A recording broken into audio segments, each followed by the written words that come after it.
It don't matter the color of the skin, either woman or man. Just let the case land. It's here, it's in safe hands.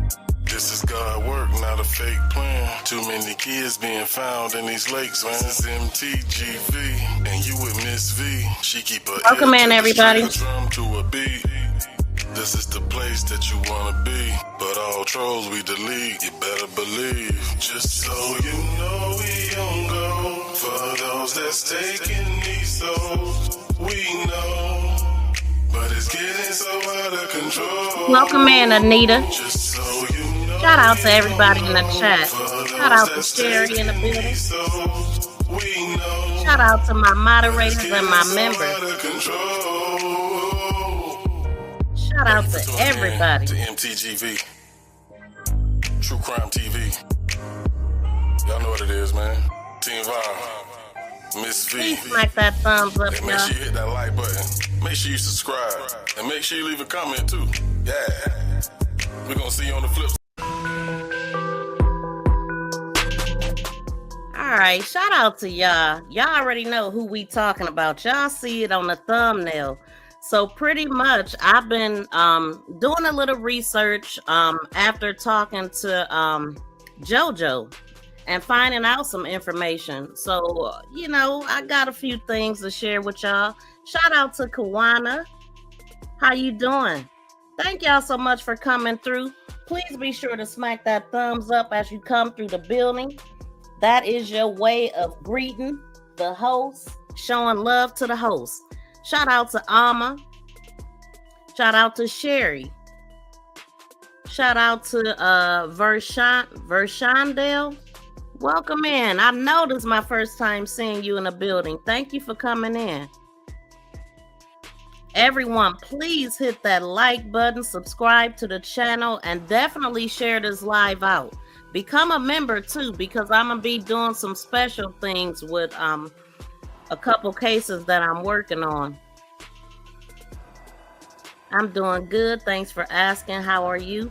I'm doing good. I just got off of my other live stream. I have another channel that I do politics on, so, and I teach YouTube over there. So we just getting off. Shout out to Energy on High. Welcome in. That's what I'm talking about. Good vibes. So, man, listen.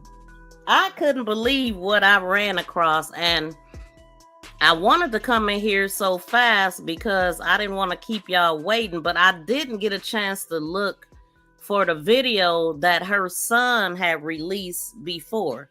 Remember, we found out about Jarvis having a baby by an older woman when he was allegedly 13. Her son spoke out. He said, I don't mess with my mother like that. They took my little sister and all of this stuff. And he said that all of the kids was taken pretty much. So I just happened to be surfing, and y'all see that document right there? That arrow is pointing to Jarvis Butt's name. And at the top, you see it says Family Independent Agency, the plaintiff, an appellant. It says Tanika Danielle McIntosh, and then we got Jarvis Butts down there. And the date is July 17th, 2023. Remember that JoJo was taken in 2024. She said she met him like the end of she met him between November and January. She was communicating with him between those months. So that was months after this document right here.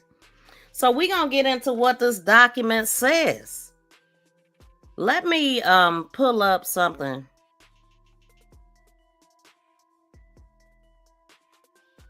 Welcome in, young Riz. Thank you so much for always sharing me out, too. I appreciate that. Let me, hold on, y'all. So one thing I found out, we had heard from her son that they were all taken away because of that. And I happened to run into a post that, and I didn't put it in here, because I was live trying to prepare for this live stream, but I didn't get a chance to put in the what I seen on her page. Cause I mean, when I tell y'all, let me show y'all. This woman has so many pages that is ridiculous. It's like, I mean, she just created pages every time she wanted to make a post. I don't know. But so I went through quite a bit, all of them actually. I went through them, and I wasn't comfortable like looking at her pages. You don't see anything that links Jarvis to her. But when I went elsewhere, when I seen that document, now this is something that I seen. This was something his sister. It was her birthday, and this is like the one comment that I seen from him out of things that I was looking at.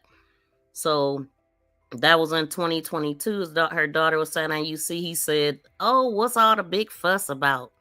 What's it all about?" And then he ended up saying, "Psych, happy birthday, you yellow effer."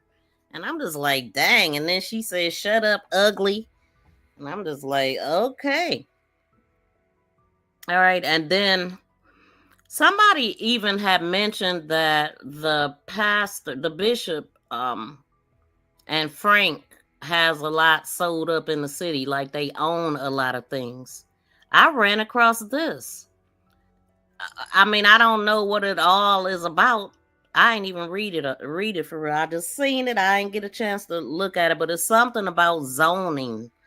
And so we'll get into that document too. And hold on. Now, y'all know the area that we were looking in last time we was live. It was where were we at? We were at the old cleaners where JoJo said that he said that she was gonna be working. Jarvis told JoJo she was gonna be working there. For the people that don't know, JoJo was held against her will back in 2024 by Jarvis Butts, who she was with him for about 3 to 4 days. She he did release her, luckily, and she was able to get back to her family, but he wasn't talking like that. So this is the area that we was in, just looking at some things, and that's the old cleaners, and then this black gate, just kind of following the what a lot of people have been saying, some of the mediums in the case. And so this is also the cleaners. It changed over time, and this is when they tore off the back end of it, and it had like 3 or 4 doors lined up. Somebody told me it was like rooms upstairs and all of this stuff. And if she was gonna be working there, clearly that's what they do. Now, when he told her that was in 2004. Now, we were looking for Tanika's house, like, because JoJo found that she did live in that area at some point in time, right there by this cleaners that she was taken to on Crane Street, and then Fisher Street is where she lives, which is, or did live at some point, is actually right across the street. The church sits directly across the street from this building. So if ZIYAH was in that building, she could be looking out a window facing a church, facing a black gate, and all of that stuff. So let me see. Last time I was live, we were on maps and we were looking for this house. Anyway, long story short, I found this picture on her page. This is a picture of her sons, the one that we can see. He passed away according to what I could see on her page. He actually had a weapon in his hand, hugging his brother. But anyway, you could see the bars in their picture that match these bars right here, and that building they standing behind. This picture was taken in 2013. When I seen that, I was like, wait a minute, now that might match or whatever. So I didn't know, but I snagged it anyway. And then when I put it together, I'm like, I don't believe in coincidence. This definitely is the same area. Right? What y'all think? That is the same area, same gate, same maroon or red type of house that Nosiah actually, remember they said reddish, brownish. Could that be the reddish house? I don't know. But she definitely in this area. So Fisher, this church sits between Fisher and Crane Street because Fisher and Crane run the same way. And so this church is sitting right there in the middle of both of those streets. And so Fisher is the street that Jarvis's grandmother raised them on. So it is a stomping ground for somebody that told me that is not. It is. If it's Fisher Street and he grew up on that street, and you know, yeah, I would think that this is his stomping ground. Let me see what y'all saying. It is, remember the house was red back then? Yep. The house has changed. So that cleaners, the old cleaners you talking about, or are you talking about the house sitting here? But the cleaners definitely has changed so many times. Those black bars again. Yep. Y'all please smack the thumbs up if you haven't got a chance to. And be sure to subscribe because a lot of people are not subscribed to me. Please hit the thumbs up. Everyone is free and it shows appreciation for Miss V. Hold on, y'all.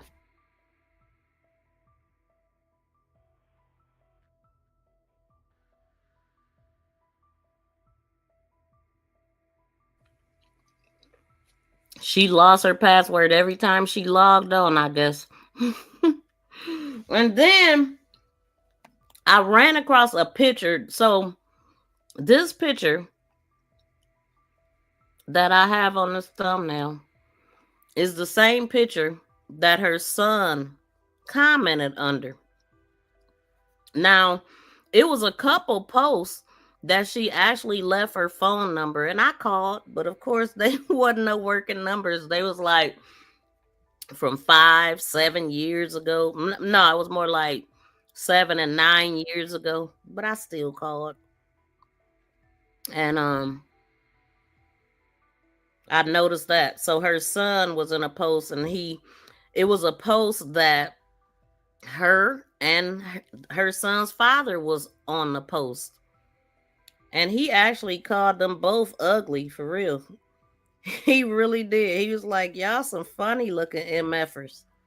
He didn't spell it all the way out. And so I just wondered if that's the son that came out and said he don't mess with his mama. His mother got the kid by Jarvis when he was 13. He was the one that told us that. We would have never known that. I don't think the Harris family would have came out with that information, or even his family. So I was like, what? He's like, I don't mess with my mama. So with that being said, this paperwork, let me see.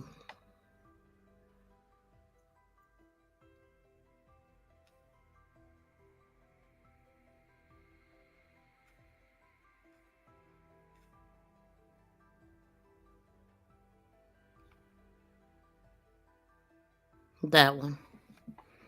That is the paperwork. Somebody told me that he said I used to stay in the area of I can't say the street, but it's the street that's that you pull on to after you get off of Fisher Street. Carchville. And he said he grew up in the area of that street in Van Dyke. He said, I think everything that JoJo is saying is true. In the glass house is not actually a glass house. It's a lot of mansions close to the area behind that red and yellow store. And it says Shannon went to Southeastern, and that explains how she met Jarvis, which I don't know how that explains it. I didn't hear back from the guy because he actually messaged me like Sunday. And I guess I could put that in there. Okay, so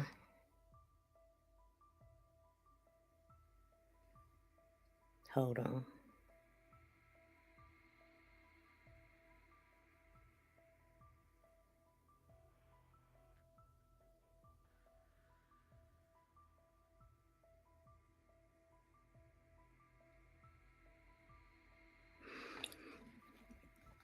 About a month later, in March, a team from the Michigan State Police, Detroit Police Department, and Clinton Township Police searched for ZIYAH in a pond near 14th Mile Road and Gratiot in Clinton Township, where the girl's family lived before moving to Detroit. Police also searched in Ann Arbor and the Rogue River on Detroit's west side. During the Rogue River search, Detroit Police James White said the details was more likely a recovery. Hold on, I'm looking for something though. Dang, I meant to put that in there too. I'm gonna have to do that.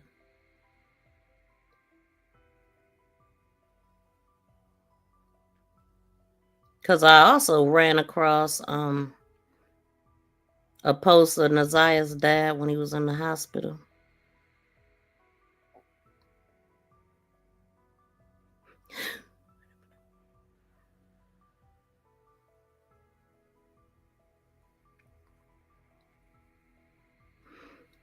Okay, this is the post right here I'm getting to.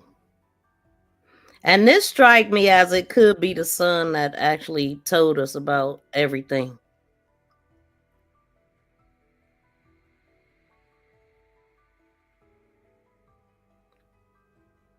So as a matter of fact, this was the picture. This picture right here, the one next to Jarvis, is the one that he's commenting on, and it's October 2nd, 2017. Oh, let me move this right quick. The house beside the cleaners changed too. Yeah, and it's tore down now. Hi, Cynthia. How you doing? Thank you for dropping down in the chat. Rogue is pronounced like face rogue. Just saying.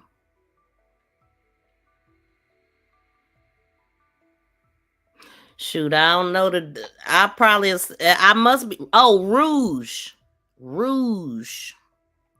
River. Okay. Thank you. That boy looked like his mother. Which boy? Oh, you been on the page, Alma? Rouge. Mentress. Welcome in. Okay, so look, that picture right there, October 2nd, 2017, and her baby daddy was on this post. His name is Damon. And 7 years ago, he said, "What up, though, baby mama?" Or what? He just said, "What, though?" But what up, though, baby mama? She says, "Hey, boy." He said, "What's your phone number so I can call you now?" And then she left her phone number on here.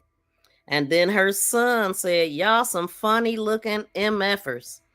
And then he laughed. And then he said, "Sometime I wonder how y'all made my sexy ass."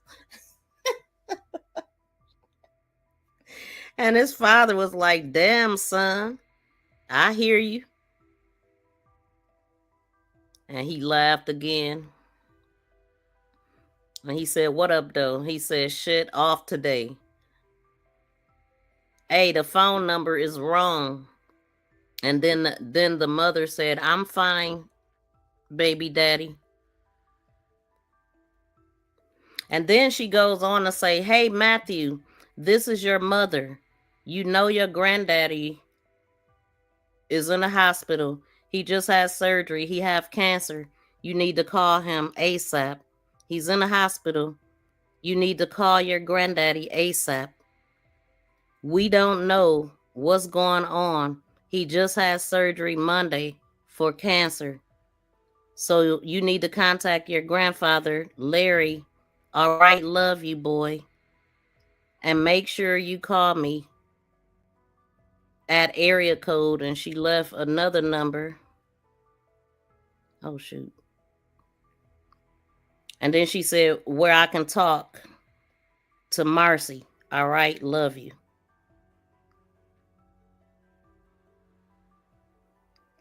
You can tell by the way she typed that there's some things going on. And then if you doubted it, when you read the paperwork, it goes on to say stuff. Like, it made me think about Jarvis. Because what did Jarvis say on the phone that day? He called the woman a sweet tart. YouTube don't like the other word, but it's the R-E tart. They don't like that word. And I like I like green dollar signs. So listen, let me put this paperwork up and I'm gonna read what it says. Y'all probably already read it. Wait, let me see what Alma said. So did the family really joke around by calling each other names? I don't know. Oh, you know what too? Remember we looked up I looked up the little brother, or I put out the name and said that it was an Arabic name, a Muslim name. The kid, she probably, that could prove that she was with an Arabic guy or whatever. And then somebody commented and said that they've been a Muslim. They grew up Muslim all their life. And I do know that they changed their names and different stuff like that. But this one said baby Naeem, and I just kind of thought, because none of the other kids have Muslim names, I thought that possibly it could have been a Arabic guy's child. But she definitely had a point there that it could have just been what she named them. But because we got Frank hanging around and we trying to figure out the relationship, and then JoJo had mentioned that they could be family, and then I seen that and I'm like, well, hey, it definitely could be. So still could be, in my opinion. But it's not 100%. Nothing is that we doing, we just trying to figure things out. Okay, so let me pull that paperwork. Oh, I keep on going to that. I really wasn't even trying to put that up today. Her and all these dang on pages, though. Totally uncalled for. Hold on. What in the... Can I not pause this?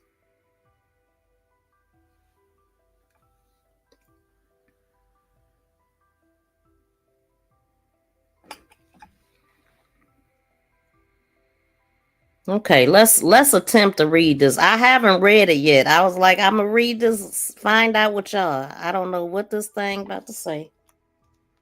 But I actually need to find it in not the video form. Yeah, that's better. Okay. Okay, so the paperwork reads, State of Michigan Court of Appeals.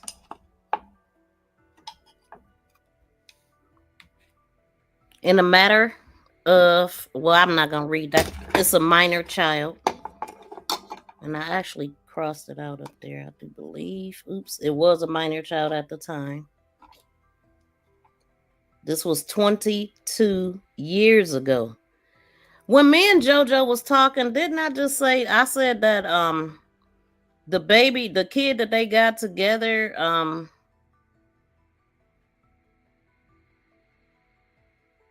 no, I said 22, but it was about she said that he carried a picture around at that time of a little girl that was about the age of 2. And I said that because it is one of his daughters testifying against him. It's the one that's 20. I don't know if she's 20 or in her 20s. So I was trying to figure out which kid that was, but I was like, if he had a kid by her at that when he was 13, and then that kid would be about 10 because he was like 23 when he did this to JoJo, somewhere around there. So I don't think that was the kid whose picture that he was kissing on or whatever. But so it says Family Independent Agency, petitioner appellee, and then it says versus Tanika Daniel McIntosh, respondent appellant, and Jarvis Butts, respondent. July 17, 2023.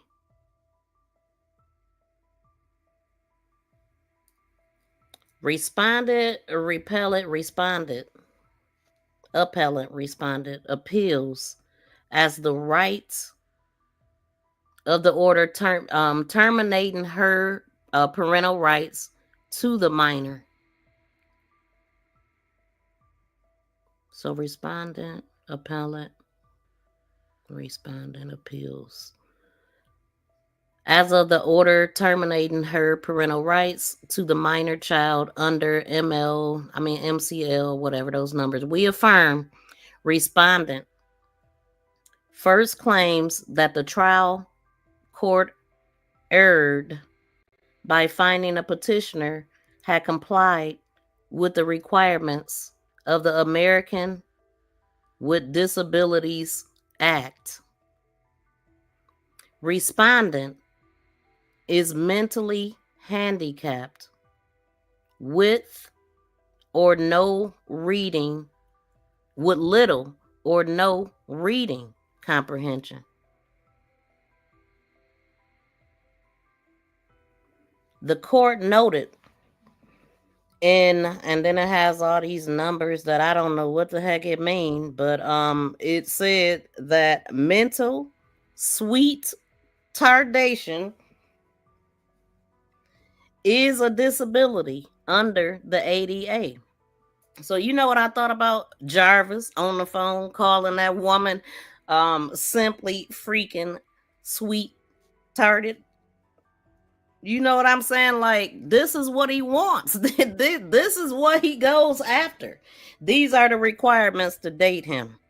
You should be offended if you ever dated Jarvis. For a lot of other reasons too. But he dates those kind of people so he can call them those type of names because that makes him feel smart. And that's why I think he's slick. Because of who he been hanging with. Anyway, the mentally sweet-tarded is a disability under the ADA. However, the court went on to hold that while the ADA requires a public agency such as the FIA to make reasonable accommodations for persons with disabilities so that they can receive the benefits of public programs. A parent may not raise violators of the, why is it missing? Of the, that's it. And then it goes on to say it has a blank.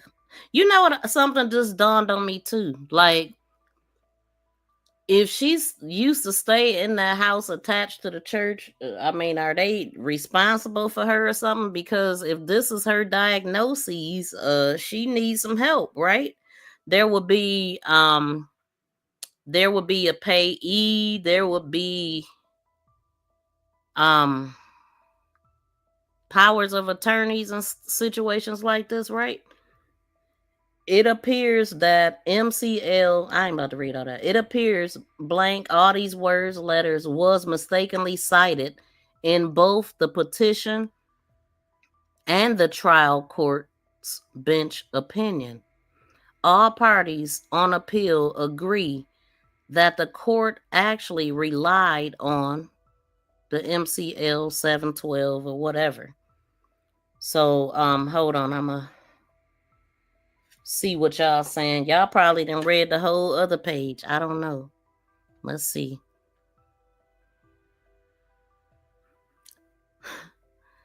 Hey, thankful, welcome in. Says NC NYC. Shout out to NYC, the Cali girl. I'm pretty sure he learned it from messing with his lady, his abuser. Can Jarvis read? I bet you he can't. Now, I don't know if he can or not. I really don't know. But if I had to guess, I'm going to say no. Because, no, he can't read because he read in his interrogation. Yep, he read in his interrogation. Is that Jarvis? Yeah, that's Jarvis. You talking about the picture or the name on this paper? That's Jarvis. That picture was taken back in, I think it said 2012, according to his record. That photograph was taken in 2012. Okay, I'm going to go on and read this other part. This is going to give us a little bit of information. Now, let's go back because we're going to be saying ADA a lot. So we want to, hold on. What the heck is going on? Dang. Hold on, y'all.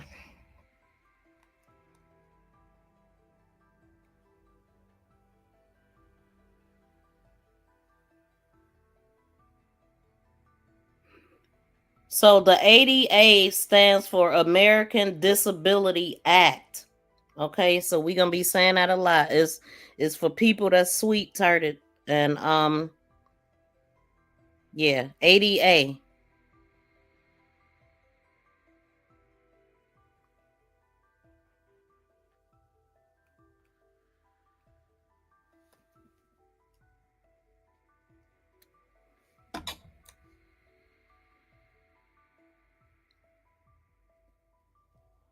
Okay, so the American Disability Act, ADA as a defense to terminate ADA as a defense to termination of parental rights.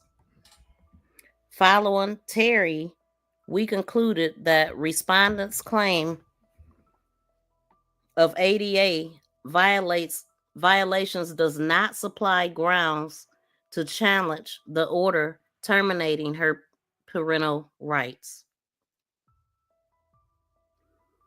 Respondent has identified no accommodations that was refused. In any event, the record indicates that respondent was offered services in her home to accommodate her disability.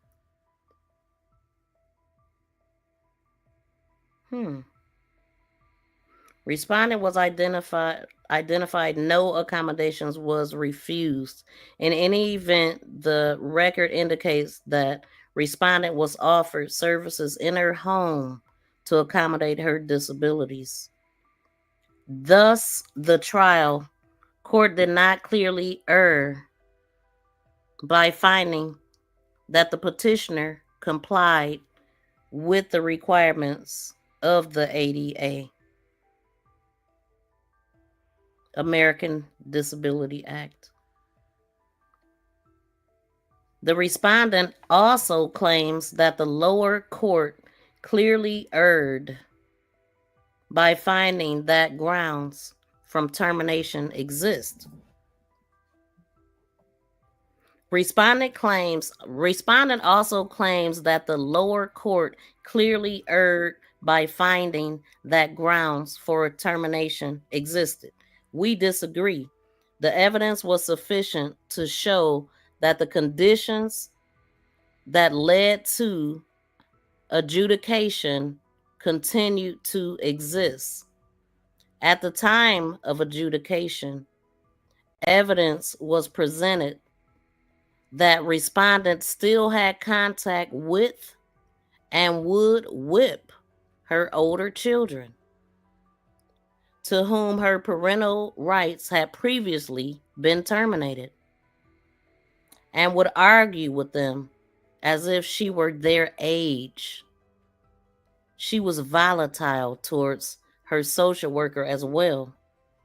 The core conditions underlying the adjudication was respondent's mental and emotional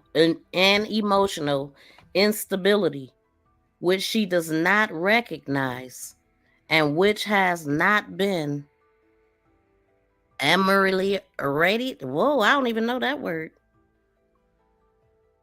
Ameliorated by therapy. We gonna have to pull out old Webster. Which she did okay, so which she does not recognize and which has not been, it ain't fixed because she's still, she in court right now. So whatever happened in therapy, it didn't work. But we ain't looked up the word yet. But we gonna keep going. So the evidence was also sufficient to establish that the minor child would likely be harmed if returned to the respondent. So she was an abuser at that. I mean, but we should know because of what she did to him, I guess. But it ain't looking like, I don't know, man. Like, hold on. Let me finish reading this.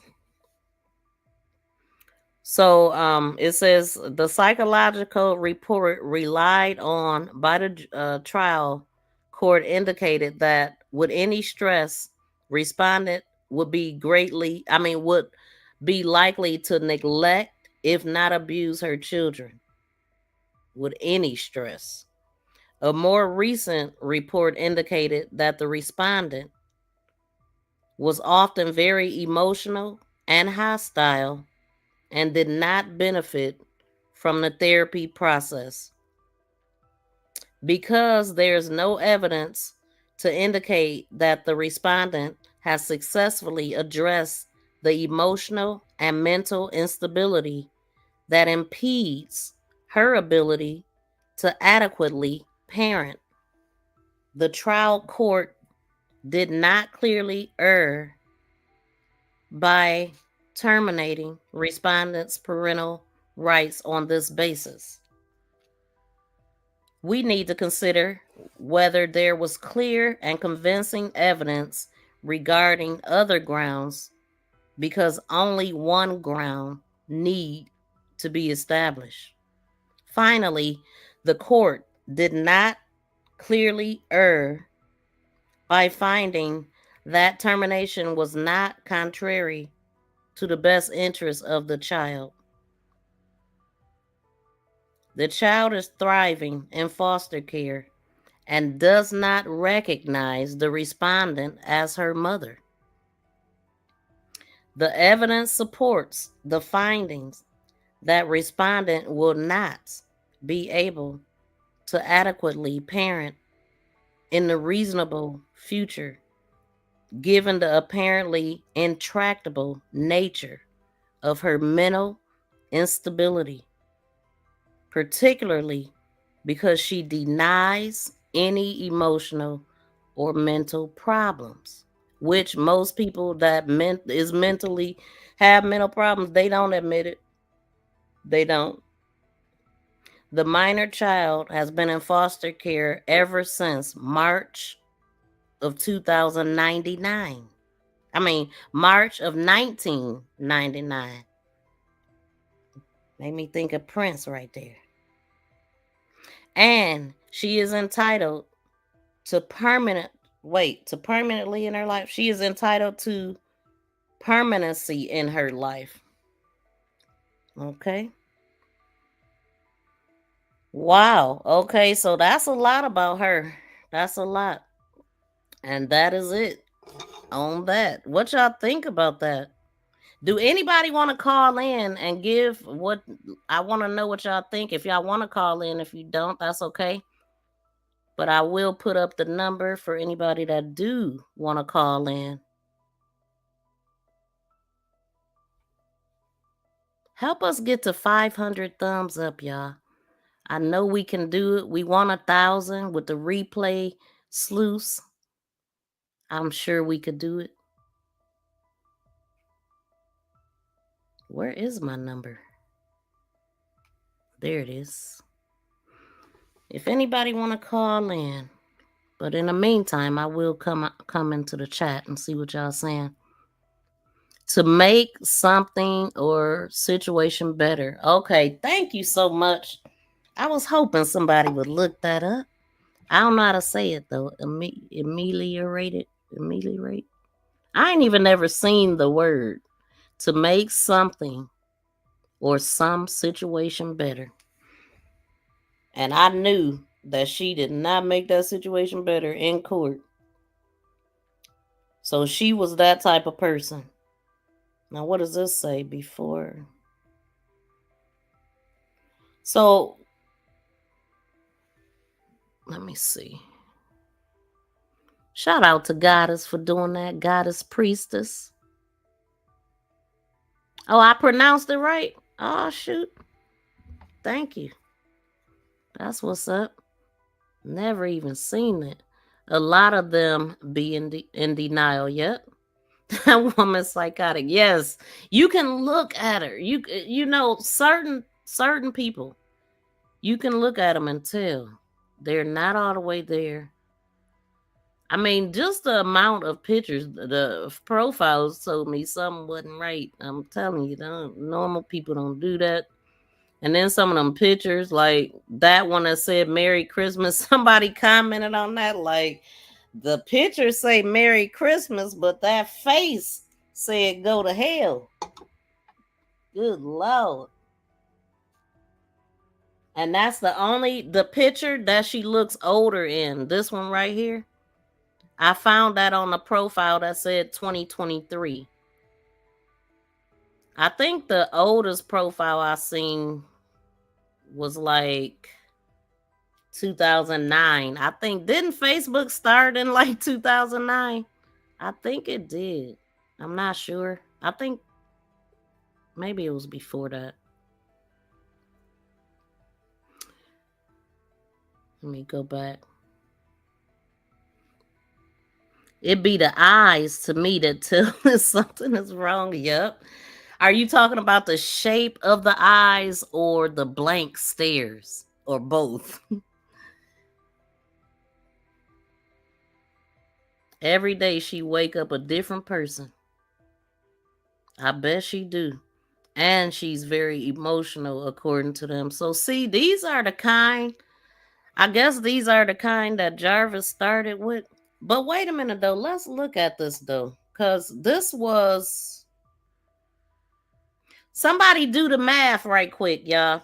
This court proceedings was in did I say 1999? No, 2003. But the child had been in foster care since 1999. How old would that make Jarvis?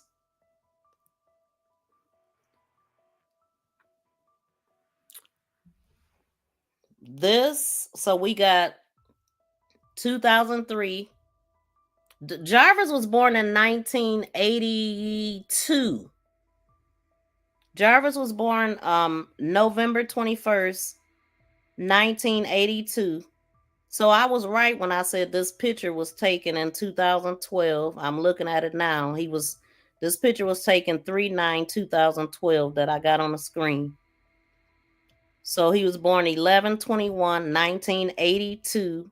He's 42. The court proceedings was 2003.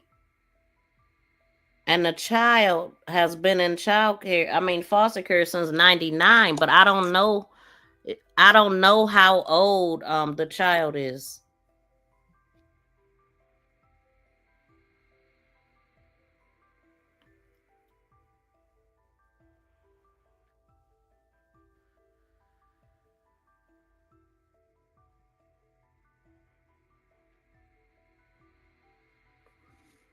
Okay, so let me look at something else. So the next paperwork that I have, Jarvis was 15 when the child was conceived and 16 when she was born. He turned 17 later that year. Thank you so much, NYC. So then, because they said he was 13, right?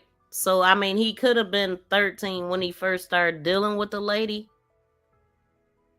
But I'm a guess that this is this got to be the child unless they got more than one together. Okay.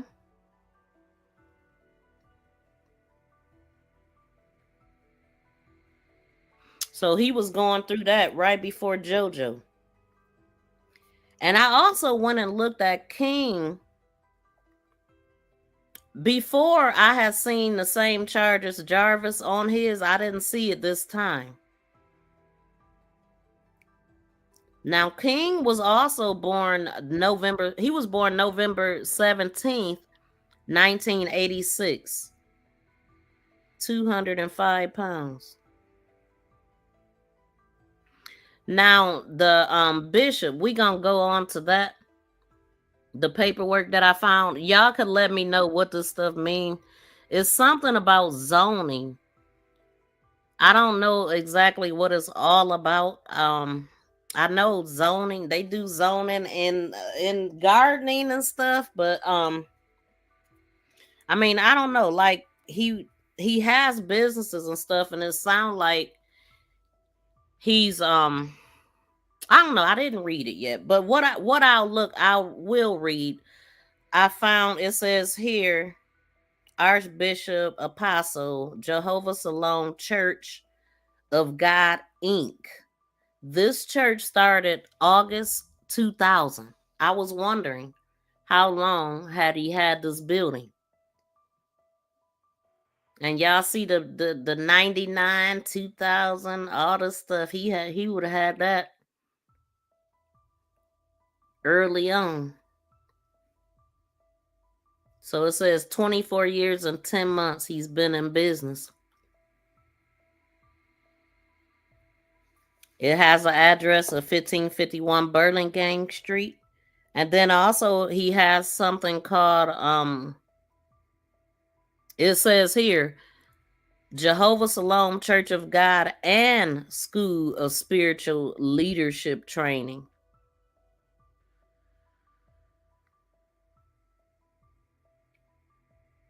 It says here, teacher/training of 5-fold ministry, training and equipping church leaders in positions of the church to be spiritual leaders that God call and elect them to be according to the Holy Bible.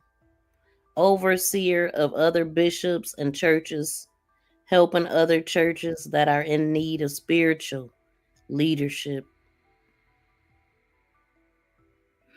One thing that I know that he do at the church is he wash feet. He be washing feet up in there.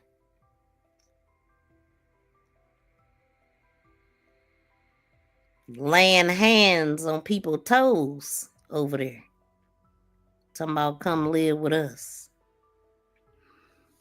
Okay, so that paper, let me see. Oh, shoot.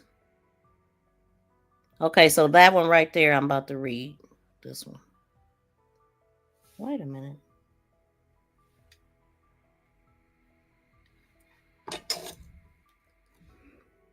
Now, this paperwork is coming from the city of Detroit. It says City Planning Commission. So the City Planning Commission, Kimani Jeffrey, City Planner. That's something, Kimani. This is from February 4th of 2025.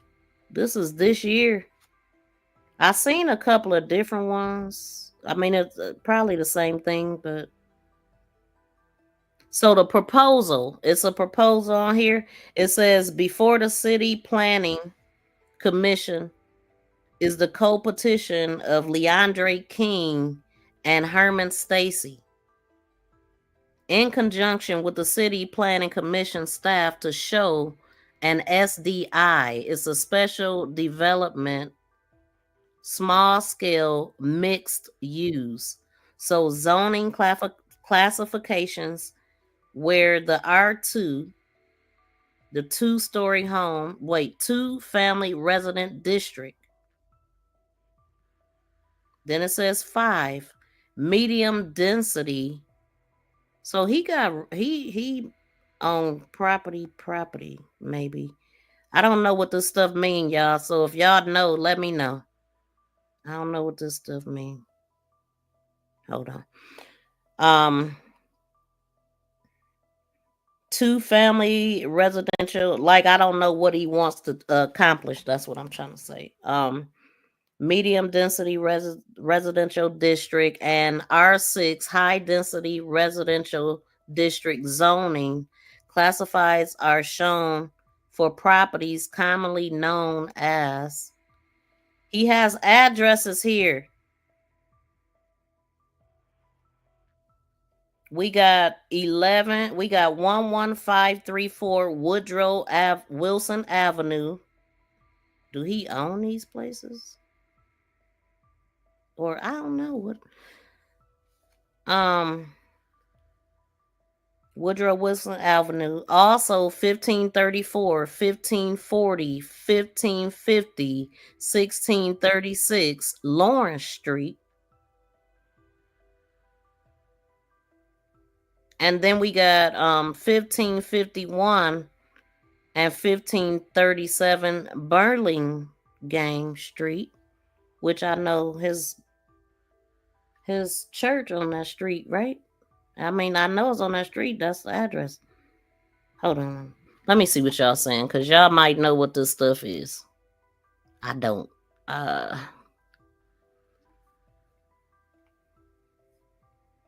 Hey, A from LA. Mixed use will be residential mixed in the commercial or community property. Mixed use will be... What we talking about, though? I've only heard about zoning for gardening, so I don't know what kind of zoning. I mean, zoning classification where... I mean, I see they're talking about 2-family story homes and all this stuff. I'm not sure what it is, y'all. I'm going to just read it, though. I don't know what it is exactly. I didn't... Oh, wait a minute. Are we talking about gardening? Detroit Farm and Cider site.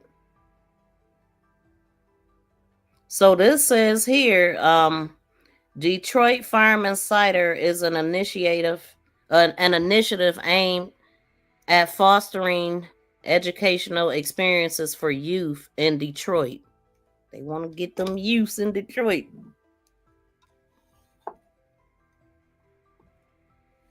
Now, when you talk about farm and cider, it makes me think about Halloween, because we have a place here, and I'm sure y'all do too, where you go out and you pick your own pumpkin and they give you cider and donuts, and it's out in like a farmland.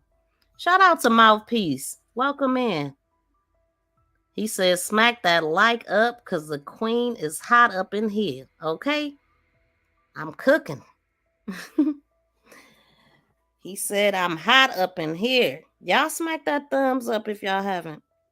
Okay, so I think we talking about this. Anyway, we just gonna read it. So Detroit Fire. So with this being said, I know that this has not a lot to do with ZIYAH in particular, but it is telling us some things. This is Annette's bishop, and somebody told me in the comments that him and Frank has the city sold up. They got a lot of property around and all of this kind of stuff. And then I run into this, and like he got his hands in certain pots and stuff like that. So I guess that apple orchards. Yes. Ray of effing sunshine. How you doing? That's exactly what I was talking about. Apple orchards. So what TBZ say? Oh, she said, please hit the like button.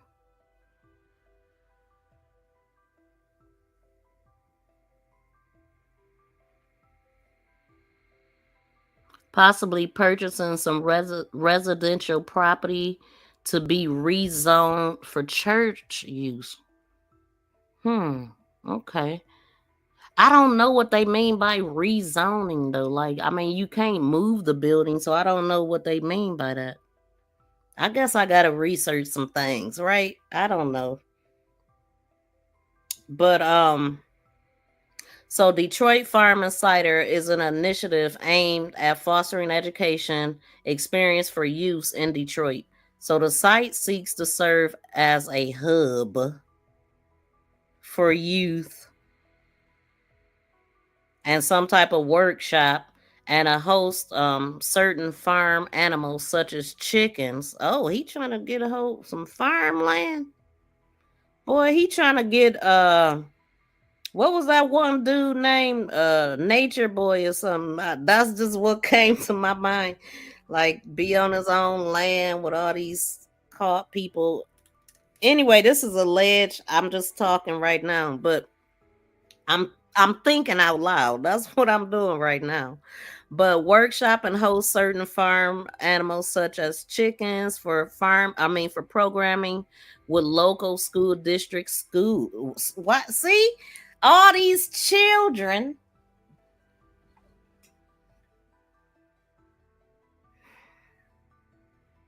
programming with local school district schools. This is really good to know what they got going on though. It really is, right? The proposed map amendment is being requested at 1636 Lawrence Street to permit retail sales for a farm and cider operation that will conduct cider pressing and farm to table dinners. Okay, that's clear. Okay, so that they talking about, man, that person wasn't lying when they said that. What we got going on here? So the program is also planned to be supported by a residential unit and a bed and breakfast. The animal keeping components, so he can employ people of this proposal, will have to proceed through a special land hearing at the building, safety engineering, and environmental development. So the rezoning is being requested to specifically allow for the commercial and retail sale components of the project. It goes on to say Jehovah Salome Church of God Inc. is the co-petitioner at 1551 Burlingame. The church is petitioning for a separate amendment in order to permit child care center and school, a retail bookstore, coffee shop, An office for counseling services, as well as a gallery and a rental hall. Interesting.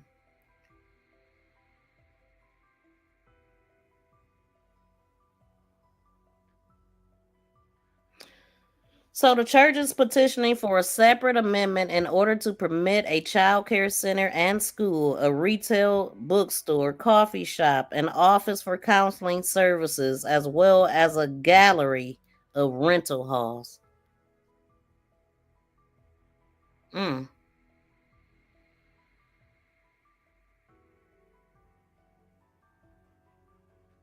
What y'all think about that? That's a lot of kids being mixed up in mixed use. Okay. Mixed use restaurants, schools, residential. Oh, thank you so much. R3 zoning in Detroit, low density multi-family. Good stuff. Thank you. Definitely appreciate that. His own little messed up world. Look at his mess, man. Welcome in, Tanya. Dang. Wow. What? This is going on right now, like in real time for real. Like, wait, what was the dates on this? That's why they said that. What the heck is happening? Hold on. Let me try to read some more of this. Shoot. The movers and shakers of Detroit, huh? They got a lot going on.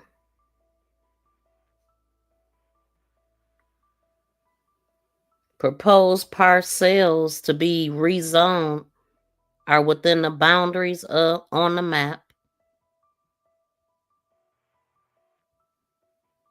Hold on, there's a lot of addresses here.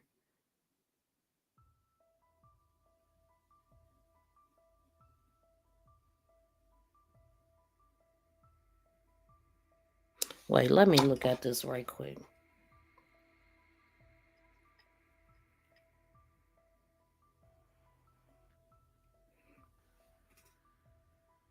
So this is on to like another. This is not gonna be in that, but this right here is dated. I don't see a date at the top, but so it says courtesy notice of continued public hearing. So a public hearing will be held by the Detroit City Planning Commission in the committee of the whole room on the 13th floor, Coleman Young. Hold on.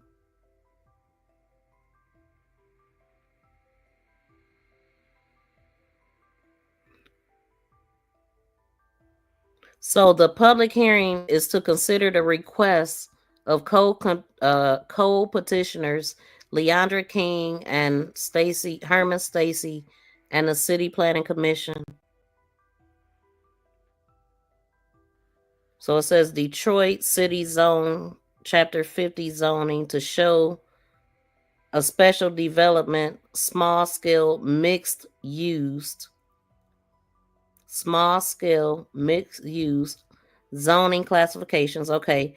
So the proposed map amended is being requested.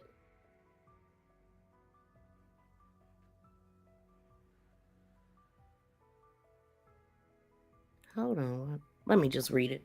So it says a proposed map amended is being requested at 1636 Lawrence Street to permit the residential unit, a bed and breakfast. Okay, so but then it's saying something else. I read that part.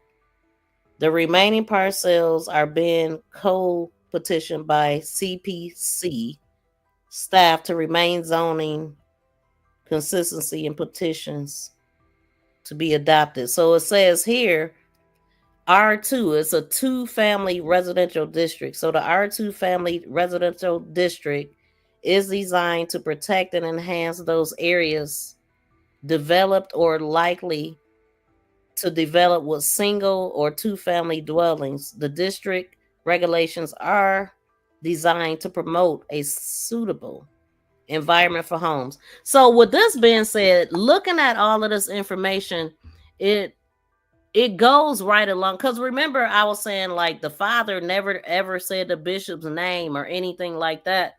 I mean, it's starting to look like Bishop Daddy right here, because he got a lot going on. He got his hands in a lot of pots.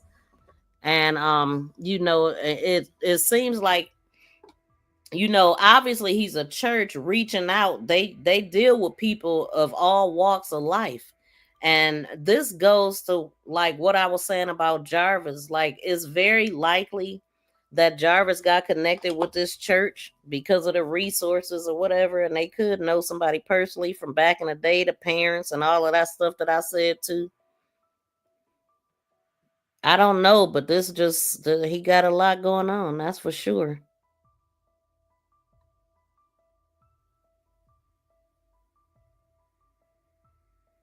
It's a lot to read. I ain't about to read all this. But I do want to make sure I got at least, let me see what this one. All of these addresses that I read off though, I mean, I don't know if like this is property that he has. Would this be property that he already has? I don't know.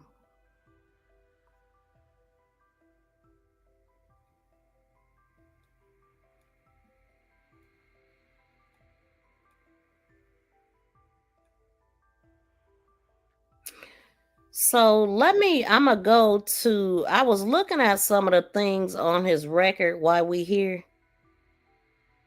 Love you. Oh.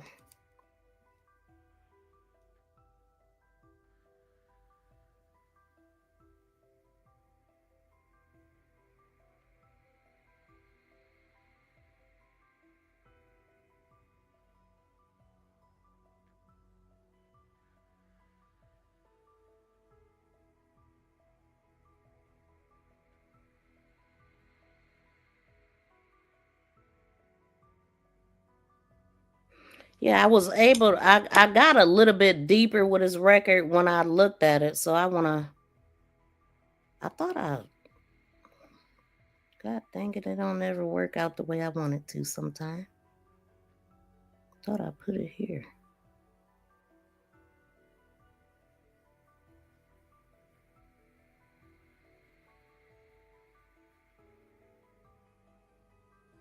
Oh, I got it.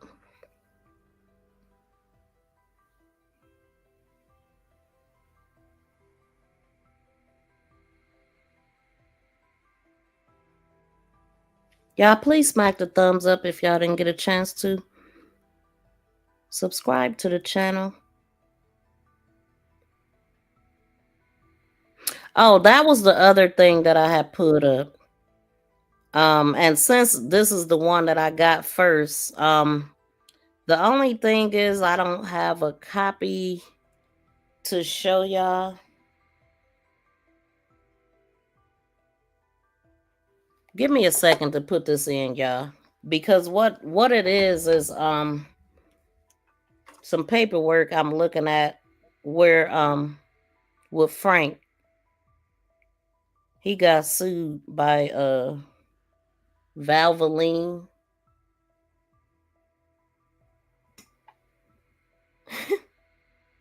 Now would be a good time to try to find that video of the son that came out and told on his mother. I was like, who is this dude?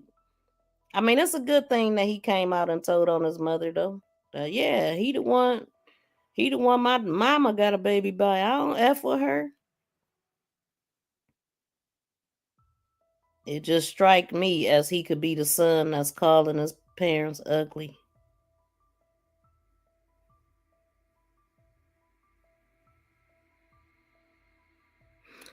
And then that picture that I showed y'all, did y'all think that was the same area?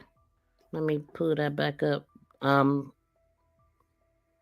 That is him. Let me move this. Oh, that is him. I just thought about what you said. Cause it's I don't know how many sons she had, but it looked like I know the one passed because it just according to what somebody had typed. And that's the one right here. He kept a weapon in his hand. He had one in his hand there, and he's had two in his hand on his mother's her cover photo on Facebook.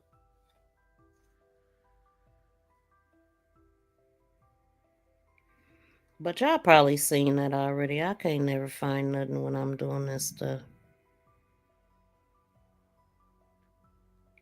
But I do want to find something so y'all can listen to something while I'm doing this stuff. Oh, that's something I was looking at. I'll go there.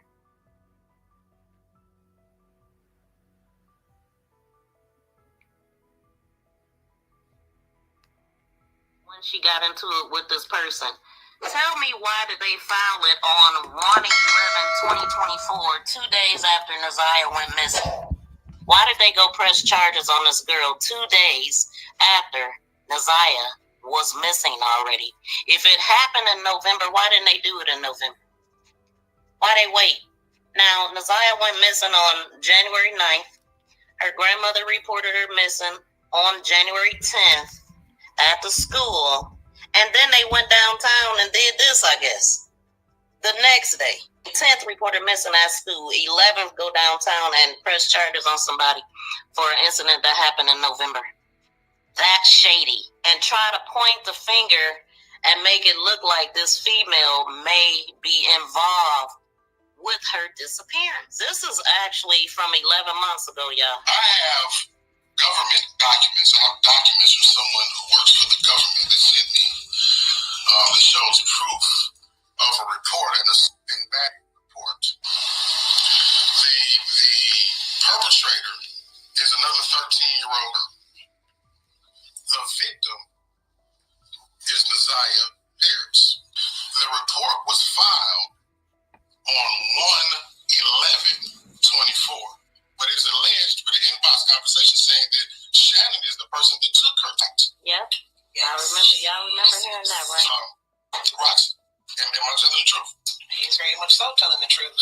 Who was in the live, somebody brought to my attention that someone who went to school with ZIYAH knew her. So I inboxed her to get a little bit of information from her, and she pretty much told me in so many words that Shannon, she got into a fight with some girl, like Shannon took ZIYAH to go allege. I guess we're alleging that it's this girl that's in custody. She doesn't know anything else past that. I tried to message her back to ask her more information about them, and all of a sudden, magically, I can't send her any more messages. So I find that quite peculiar.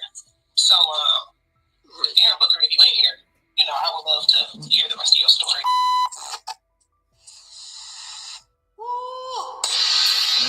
Hold on, y'all. We ain't trying to end that quick. So the next one I'm gonna let play right quick is this teacher. ZIYAH Harris's lunch lady would see her every day at breakfast and lunch, and ZIYAH would give hugs. And ZIYAH just sounds like she had a lot of personality. Here's what the lunch lady had to say the last day, her last encounter with ZIYAH Harris. Well, she was every day she would give hugs and would come in, and she didn't look like herself. So I asked her what was wrong. She said nothing. So I'm thinking it's just a typical day of a child getting in trouble or something because they come to school. And that was the last time I saw her. And I've been really worried about her. I've been praying for her safety. So I don't know what's going on with the situation, but that's the last encounter I had with her. Did you hear anything about that allegedly happened between her and the girl where there was a note or whatnot? No, I didn't hear anything about it because when they get out of school, I'm still in the back. So I don't know when they leave out their door, I actually don't know what they be doing. But I haven't heard anything about a fight. She could have had, but I haven't heard anything about it. Right, but you said she was off that last day, though. She wasn't her normal self when you spoke to her.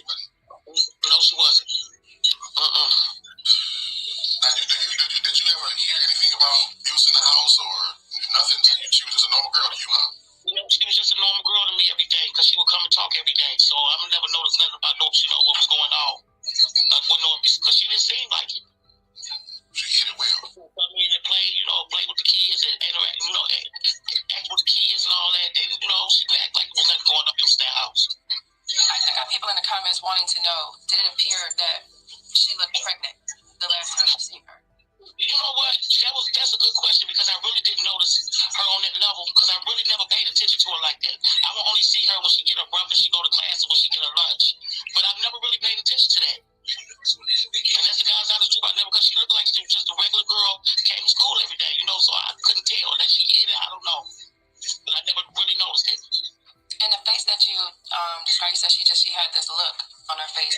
If you could describe it, what was the look? What was it look? Like an upset look. Just a weird upset look. But all I'm doing is just praying for her and would like for hopefully that she come back because it's just been a long ride. No one's saying anything. No kids are saying anything or nothing. Nobody's speaking on it. Now we heard. Now I said the reason I guess we was asking that because we heard something. I don't know if it's another lunch lady or what, but we was hearing something about the lunch lady was hearing that the school kids were saying that she was allegedly going to run away because she was pregnant. Now again, I don't know if there's if you're the only lunch lady there, or if it's somebody else in the staff that they was mixing that up with, but that was something else that we heard coming from out of the nucleus of the school. So I don't know. Like they may have. I don't know. They may have. So I'm just praying for her. Hope she come back safely. I hope there's nothing wrong or anything with her because it's been, like I said, a long ride. And I love kids, so I worry about her because I have a daughter and a granddaughter of my own, a 37-year-old daughter and a 20-year-old granddaughter. So I totally understand. I've never had to experience that, but I never had to experience that, but I could just imagine what the family is feeling like. Is there someone in the school that you know of that you may have, like an administrator, have seen maybe she's been comfortable with or anything like that? Like, is the school putting up any flyers or offering support to the concerned? Well, I guess the kids probably see it because it's all over.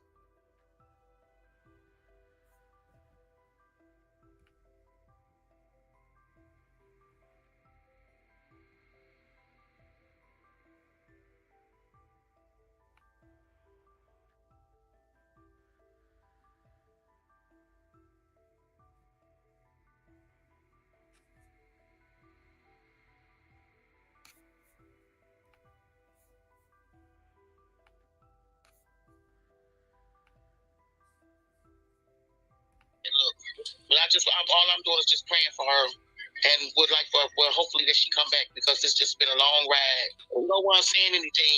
No kids are saying anything or nothing. Nobody's speaking on it. now we heard. Now I said the reason I guess we was asking that because we heard something. I don't know if it's another lunch lady or what, but we was hearing something about the lunch lady was hearing that the school kids were saying that she was allegedly going to run away because she was pregnant. Now again, I don't know if there's if you're the only lunch lady there, or if it's somebody else in the staff that they was mixing that up with, but that was something else that we heard coming from out of the Yep, shout out to Mark B. 7 Mile Radio. They may have. I don't know. They may have. So I'm just praying for her. Hope she come back safely. Hope there's nothing wrong or anything with her because it's been, like I said, a long ride. And I love kids, so I worry about her because I have a daughter and a granddaughter of my own, a 37-year-old daughter and a 20-year-old granddaughter. So I totally understand. I've never had to experience that. Hey, Miss Parker, welcome in. I never had to experience that, but how you doing I could today? just imagine what the family is feeling like. Is there someone in the school that you know of that you may have, like an administrator, have seen maybe she's been comfortable with or anything like that? Like, is the school putting up any flyers or offering support to the students concerned? Well, I guess the kids probably see it because it's all over Facebook. So I'm not for sure about, if she was comfortable with them, talk to her. Because like I said, the only time I seen her really was at breakfast and lunch. And sometimes I see her walking up the hallway, but that was it. That's the only time I saw her. Now, as far as the classroom and anywhere else that goes on in there, I couldn't tell you. Say it with the teachers or anybody. Right, but like I said, I'm praying for her. It just seems so hard to believe that people that saw and hugged her every day, seen her face every day, missed everything. I mean, we could see from where we're sitting at, where we're looking at the pictures of her dancing and the visual of the last videos that she was taking.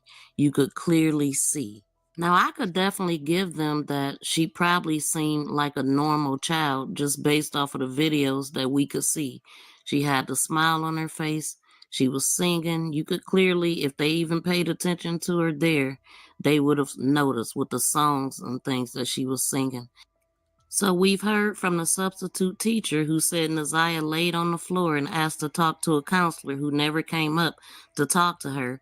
And now we have the lunch lady who says she hugged her every day and would see her every day for breakfast and lunch, but didn't notice anything. And shout out to Mark DeAndre and his team over at 7 Mile Radio for doing this interview. It was a phone call last year.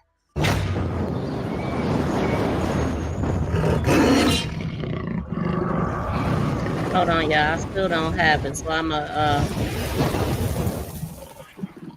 really need to find a guide. I don't know if I titled it right. So November 2nd, 2023 is when she got into it with this person.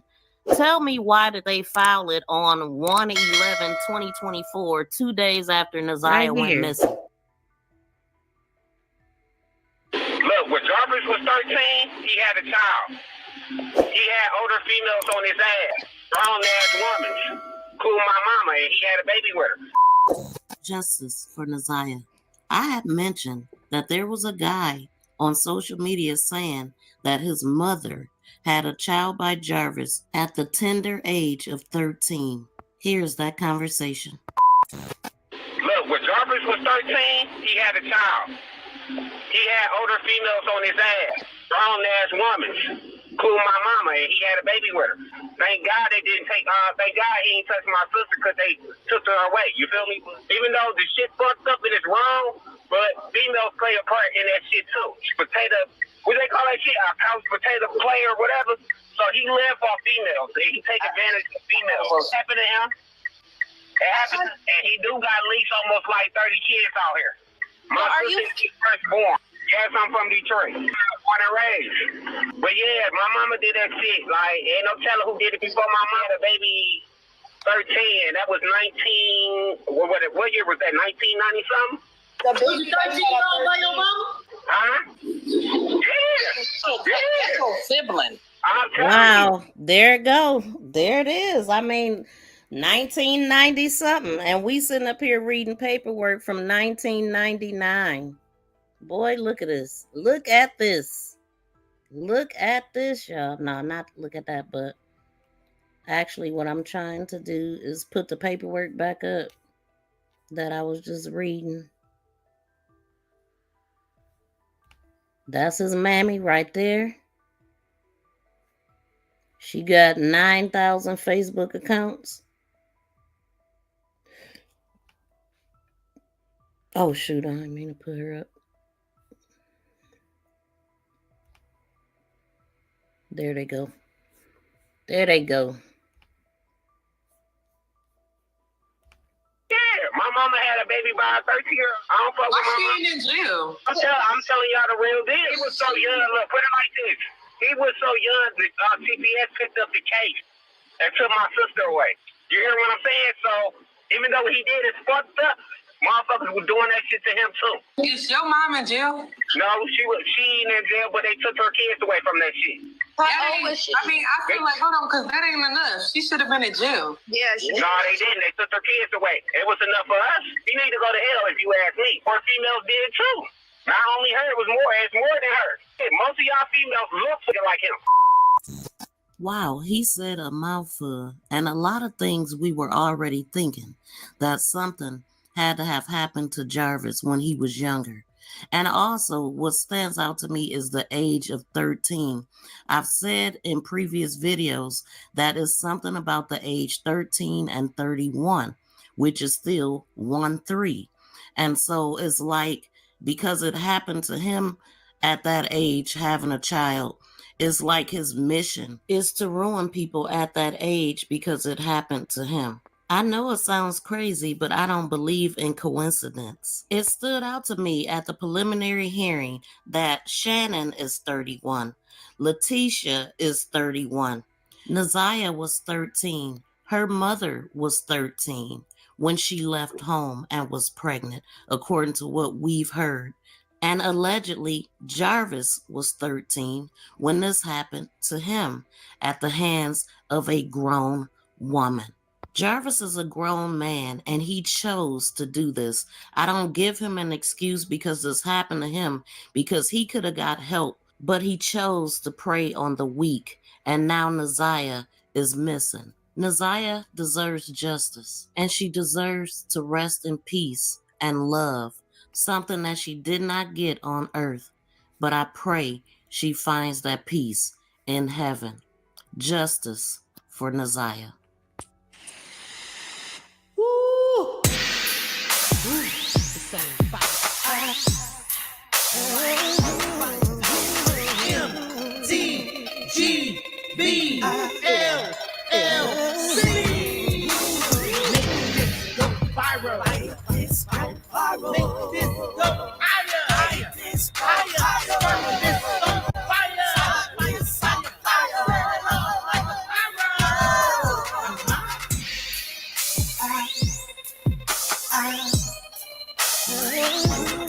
Let's listen at this food. Line. What's going on, caller? Who this? Where you calling from? This is Shannon's brother. My name is Florentino. I was calling because I wanted to piggyback on a lot of the stuff that's going on right now, or what's being said. Well, first of all, my mother is not some woman to be made out as a monster. There's 7 of us that grew up in a household. We were all raised under a sound roof, a mother who loves and cares and support each and every last one of us. It's nothing that we could not go to her and talk about. But for them to sit here and to make her out like she condones this, like she accepting somebody to touching or grandchildren. This is some bullshit. I've been sitting here listening to this shit. I'm at work. Been listening to this shit since 9:30. Some of the stuff he talking about has been debunked in court and different other conversations that's been had, out of the horse's mouth. So he just protecting his mother. That's what he doing. And his family secrets, allegedly.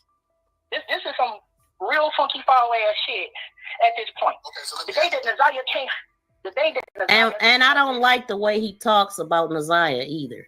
Y'all hear what I'm talking about? My mother went to the school the very same day. She went to the school. Well, Shannon said she went the next day. I don't know I think she went the next day. She went that morning. They said that morning, but they really meant the next damn morning. She went up there when ZIYAH didn't bring her ass home. See? And she went up there to the school and told them she didn't come home. What are you cussing for, sir? He immediately dispatched the police to the school. They took the police report. So the day she went missing, they dispatched. They filed a police report with DPD, not the They filed the police report with Detroit Police Department. My mother got up to the school at 7:20. No, they didn't. She got up to the school. They sitting here making her out like she's a fucking monster, like she's sitting back and condoning. The police themselves told us they didn't get the case to February, the press conference, so he don't know what he's talking about. But we gonna listen. That Jarvis is touching or raping her grandchildren. I have sat here and listened to Kenya's ass. I have sat here and listened to Rod's motherfucking ass. I have sat here and listened to all this bullshit. Everybody want to point the motherfucking finger at everybody, but ain't nobody doing a motherfucking thing. Ain't nobody came and did shit. Ain't nobody came and passed out no motherfucking flyers. Ain't nobody did shit. But everybody want to voice their motherfucking opinion about what my mother should or shouldn't be doing. She got on that motherfucking air. She said what the fuck she said to the press. And that's all the fuck it should be at the end of the motherfucking day. She loved her grandchildren just like she loved us. She raised 7 kids. She will go to the moon and back for each and every last one of us. Ain't no motherfucking molestation going on in that house. Ain't this disturbing after finding out all the stuff we know now? Like, I don't think they even ever imagined that everything would be coming out.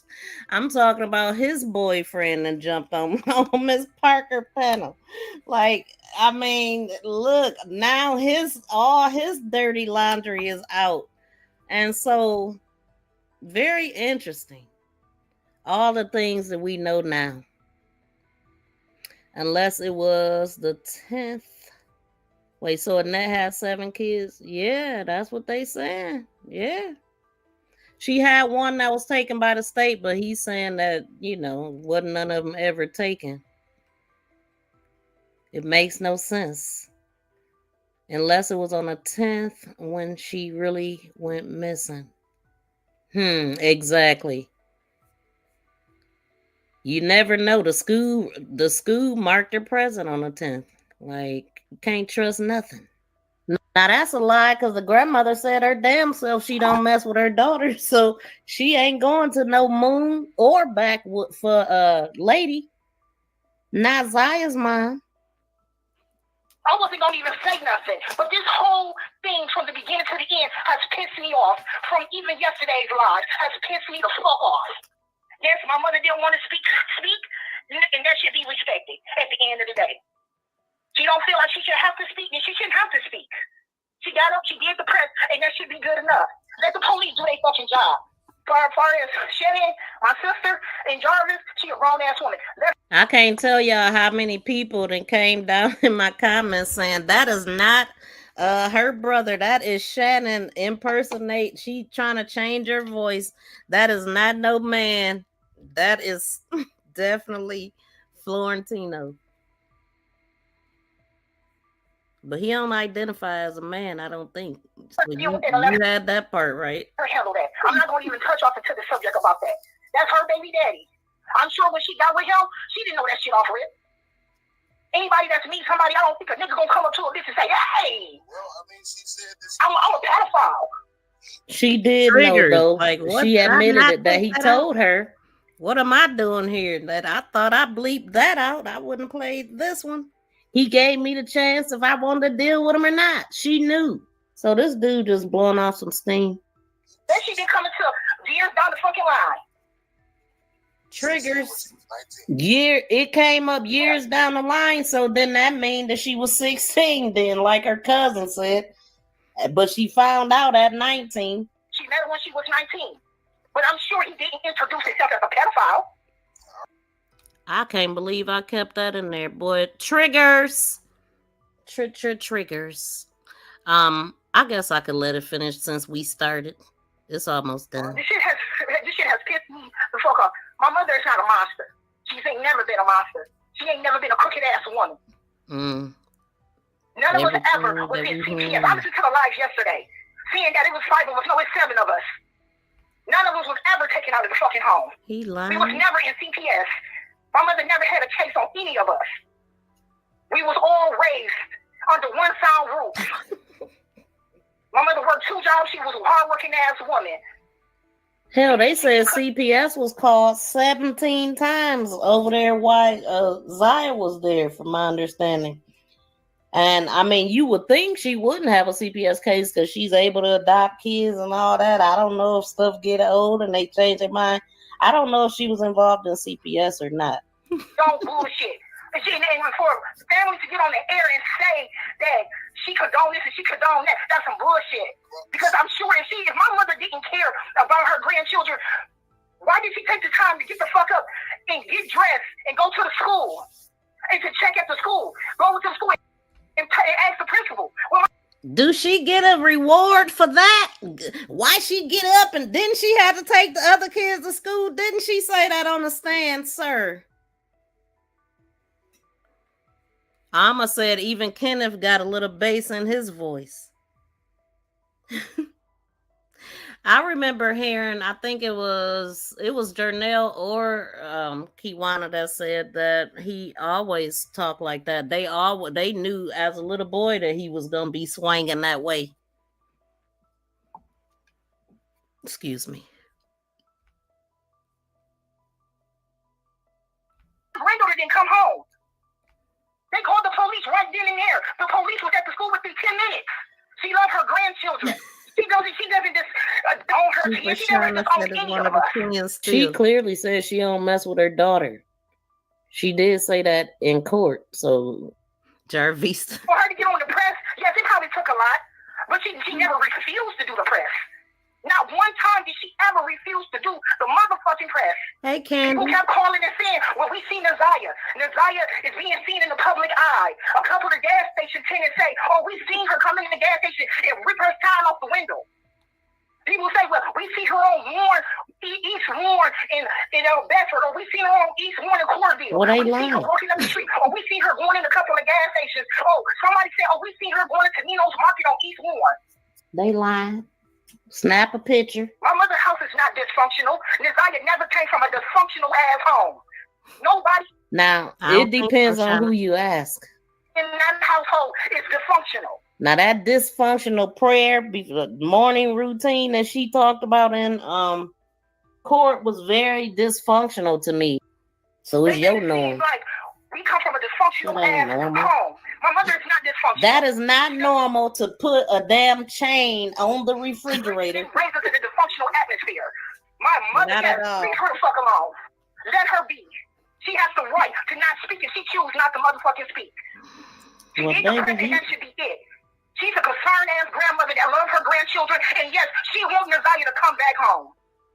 If my mother was so dysfunctional, I don't think the state would allow her to even adopt 2 children out of the fucking system. It sure is. I don't know. I ain't too sure. My mother, yes, she's stern, but she's been like that for years.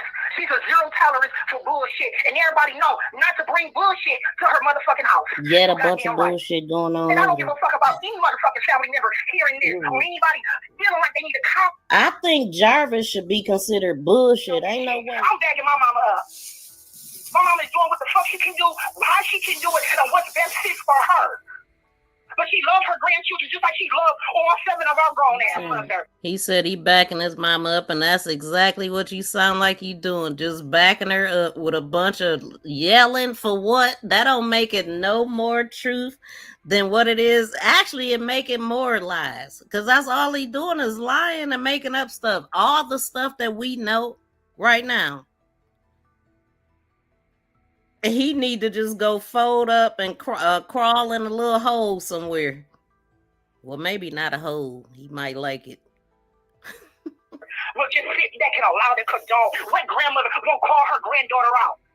She's doing what she can do. And if she choose not to motherfucking speak, then that woman should not have to be forced to speak. She doing what she can do. She spoke to the police. She spoke to the detectives. Nazaya didn't bring her ass home. She got up like any other grandparent would do, or any mother, or any father, any brother or sister. She got the fuck up. She got dressed. She went to the school. She reported it. The school called the police. They met her at the school.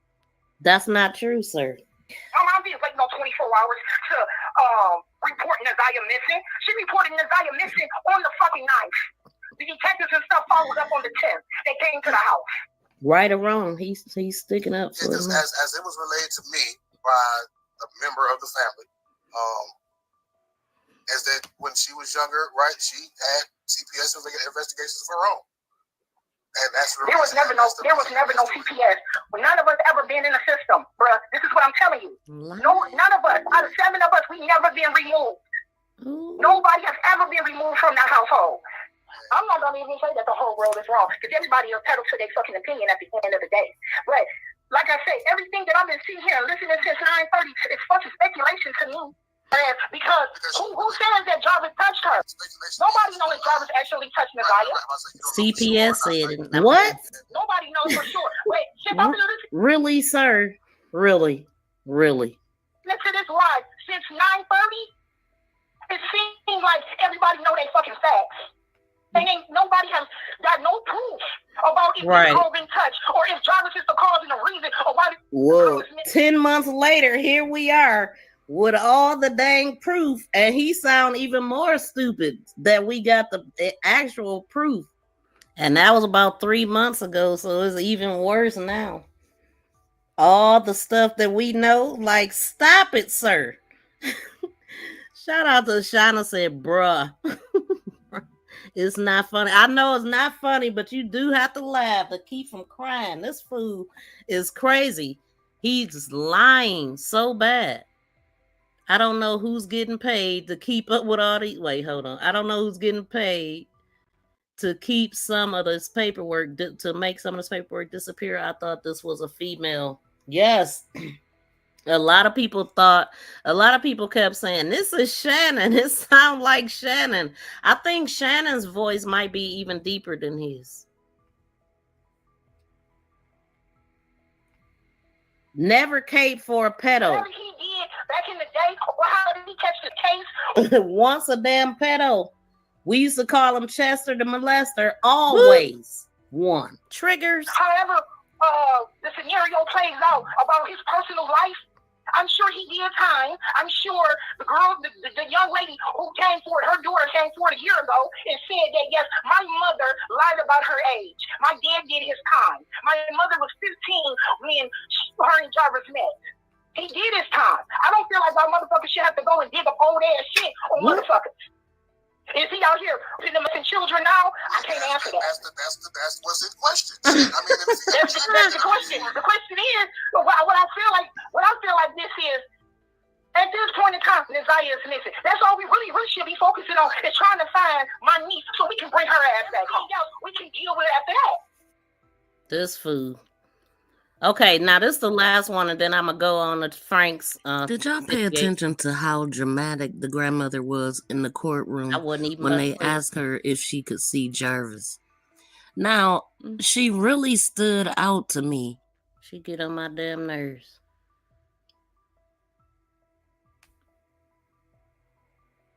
So I ran across a video and a conversation with Jarvis and a female that he was engaged to. I'm not sure who the woman is, but here's part of the conversation. Just like you can't deny them last two. You got me out here looking like a fool to your family. When I say stay the F away from me, I effing mean just that. Now, I won't deny she went in on him too, but this puts you in the mind of him. This dude has zero respect for women, and he lets you know the type of women that he prefers. Yeah, the ones that's going to sit back and say nothing. He even called her a newbie and mentioned Shannon. Check this out, y'all, and let me know what you think about this in the comment section. Bitch, who the fuck got a lie on your motherfucking people? Your brother literally asked me, why am I still fucking with you? See, bitch, you are simply fucking hurted, man. Everybody that knows Shannon knows what the fuck it is. See, you the only dumb because you the newcomer. You don't know nothing about nothing, man. And I'm tired of fucking keep arguing with you about some motherfuckers that I know don't belong to me. And as far as you lying about my motherfucking people saying that whole shit, stop playing with me, bro. Try that to reverse psychology on another, not me, man. Stop playing with me, bro. You just want to make up some fuck shit, dog. Stop playing with me, man. And you wonder why. You wonder why. You want a motherfucker to do everything, but you ain't motherfucking changing. I'm tired of your fucking crazy ass, dog. Gave you a motherfucking ring, bitch, and you think you done went fucking retarded. Stop fucking playing with me, bro. I'm not that man. Stop playing with me. January 21st, 2024. You sent some messages to Mr. Butts. Is that fair to say? Yes. Okay, and can you read these last 3 messages? To be honest, these messages I seen into the inbox to you, I really don't know what to believe anymore. Stay away, Ramon, I mean it. The next message is, I don't know what to say, or to is on. Since this shit doesn't sit right with me, call it what you want. I'm good, period. It says, this for life. Nigga, I thought about it, and you can pass it. Now, about that part, I just heard recently on Mocha's Unfiltered, Jernell, I think, and Jernell and Kiwana was up there, I think, the other day. And I heard, I think it was Jernell that said that she do not call him Ramon. She's never called him Ramon. She calls him Jarvis. So that was a code. That's what they're saying. That's the latest update with that one. And they said they reported it to the police. I wonder if Tuda is also a code. And you know what? Remember when she had called into Mark D? It was one of their conversations, and she sat there and said that ZIYAH called her from school and said, "Hey, TT, what you doing?" And she said, "Minding." She said, "What Nana doing?" "Minding. Do some work." And she said, we on break or whatever. But she never said that in court. But she said that on Mark D's podcast, and it made no sense.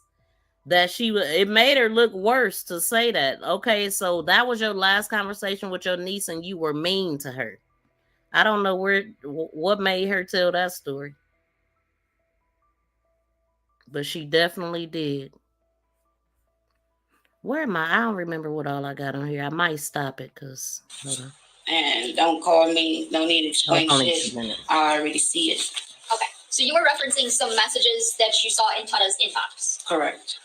Tell me, how did you see some messages? Well, first of all, where these messages, where were they at? The day of Officer Gardner came to pick up Naziah's tablet. My mom asked me to put it on the charger. I put it on the charger.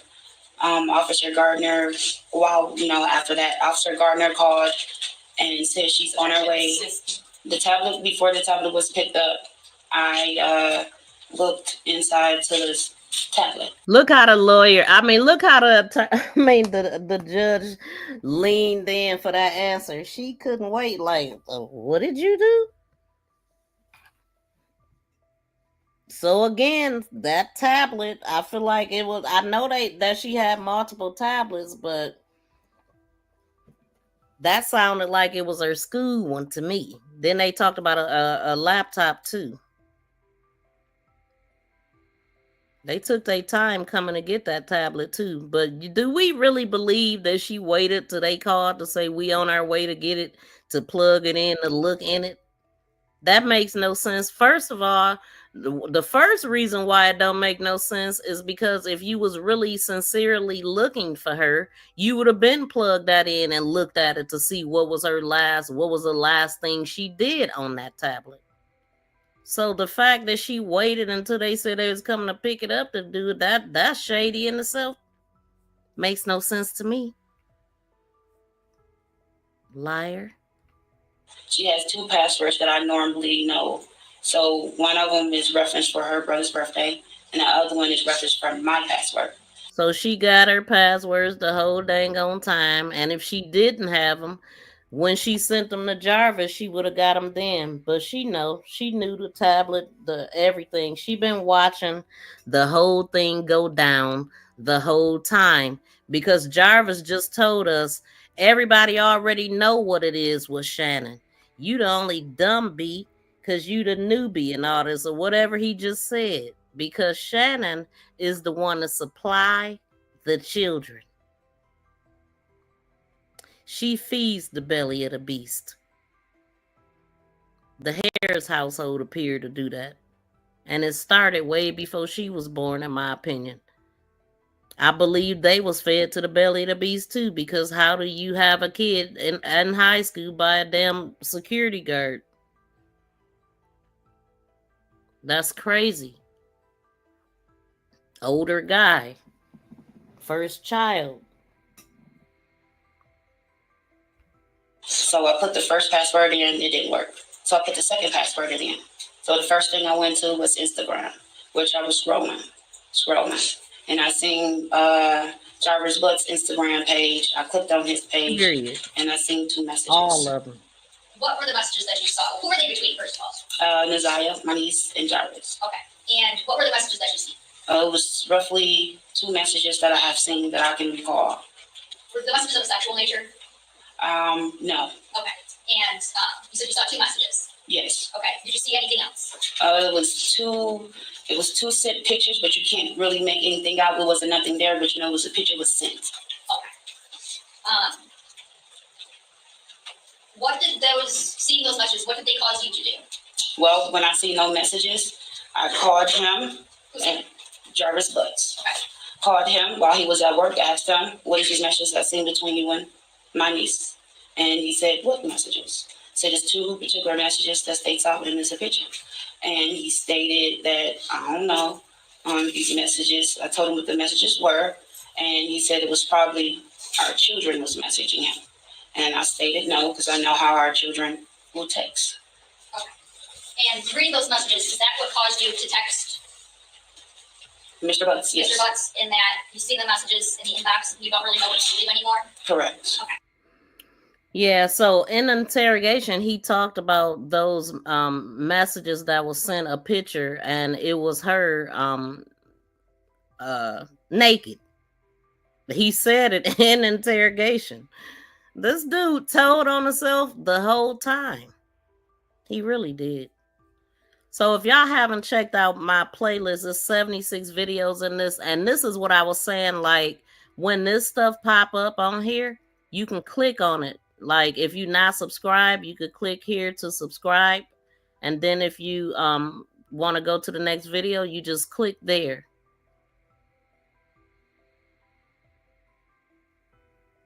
She vanished on the 2nd. Okay, so I'm gonna go ahead and do this Frank information. I was watching your video last night of her testimony. Why the F? Welcome in, so why the F she acts slower than she's hiding something. She knows way more than she's leading the sheep to believe. Exactly. One of the questions that stuck out to me that they asked her was, is Jarvis known to go to one place and walk from that place and get picked up? She's like, yep, all the time, or something stupid like she said. I'm like, I wonder if she the one that picked him up, because they don't ask stuff that they don't know. They know. They already know the answer. They should be afraid of putting their hands on the Holy Bible and was up there lying. Exactly. It should have blazed them up, for real. She's just as guilty as Butts. This MF, new Butts, is a nasty MF. Exactly. Yet, she still allow him access to all those kids. I'm talking about calling them. You need the Gus today? You need to the heck out of here. So here is that information. Well, not quite. Let me. Wait, what is this? No, that's not it.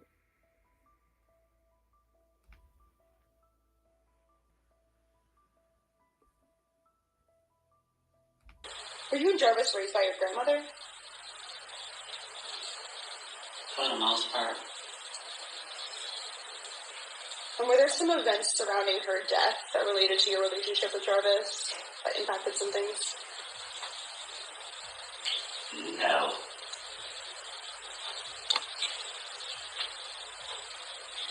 I have no further questions. Thank you. Any redirect?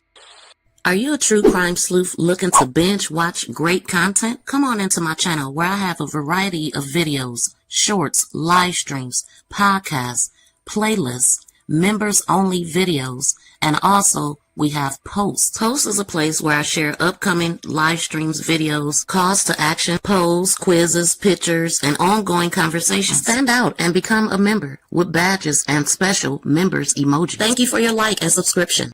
Are you a true crime sleuth? Please subscribe and press that notification bell and thumbs up. Okay, so here we go. This is the paperwork with Frank. That no and body language gets me every time. Yep. Yeah, I feel like it was so deep and painful, whatever it was, and I believe they fell out bad.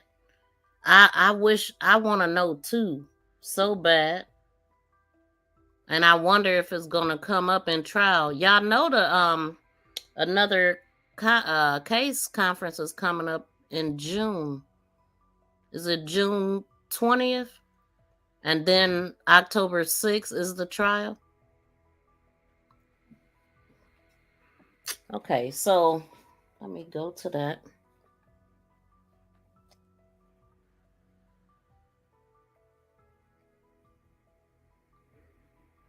So yeah, Frank got into a couple things going on. We know about the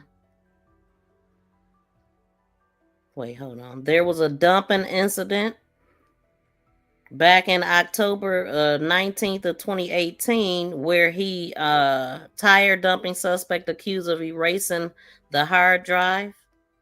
So it says the owner of Frank's Auto Center is accused of participating in illegal tire dumping, and he is now facing a new allegation. This is old. Frank Hatcham was in court Friday, accused of knowingly and intentionally tampering with evidence in the case. Ironic, right? Prosecutors argued there was a deletion of security system video before Hatcham turned it in to the police. Now, there was a guy that I met that told me that he went and talked to Frank and all of this stuff, and he said they got surveillance cameras there, which obviously they do. We talking about this, so how much information did they get off of that footage that they had at that shop?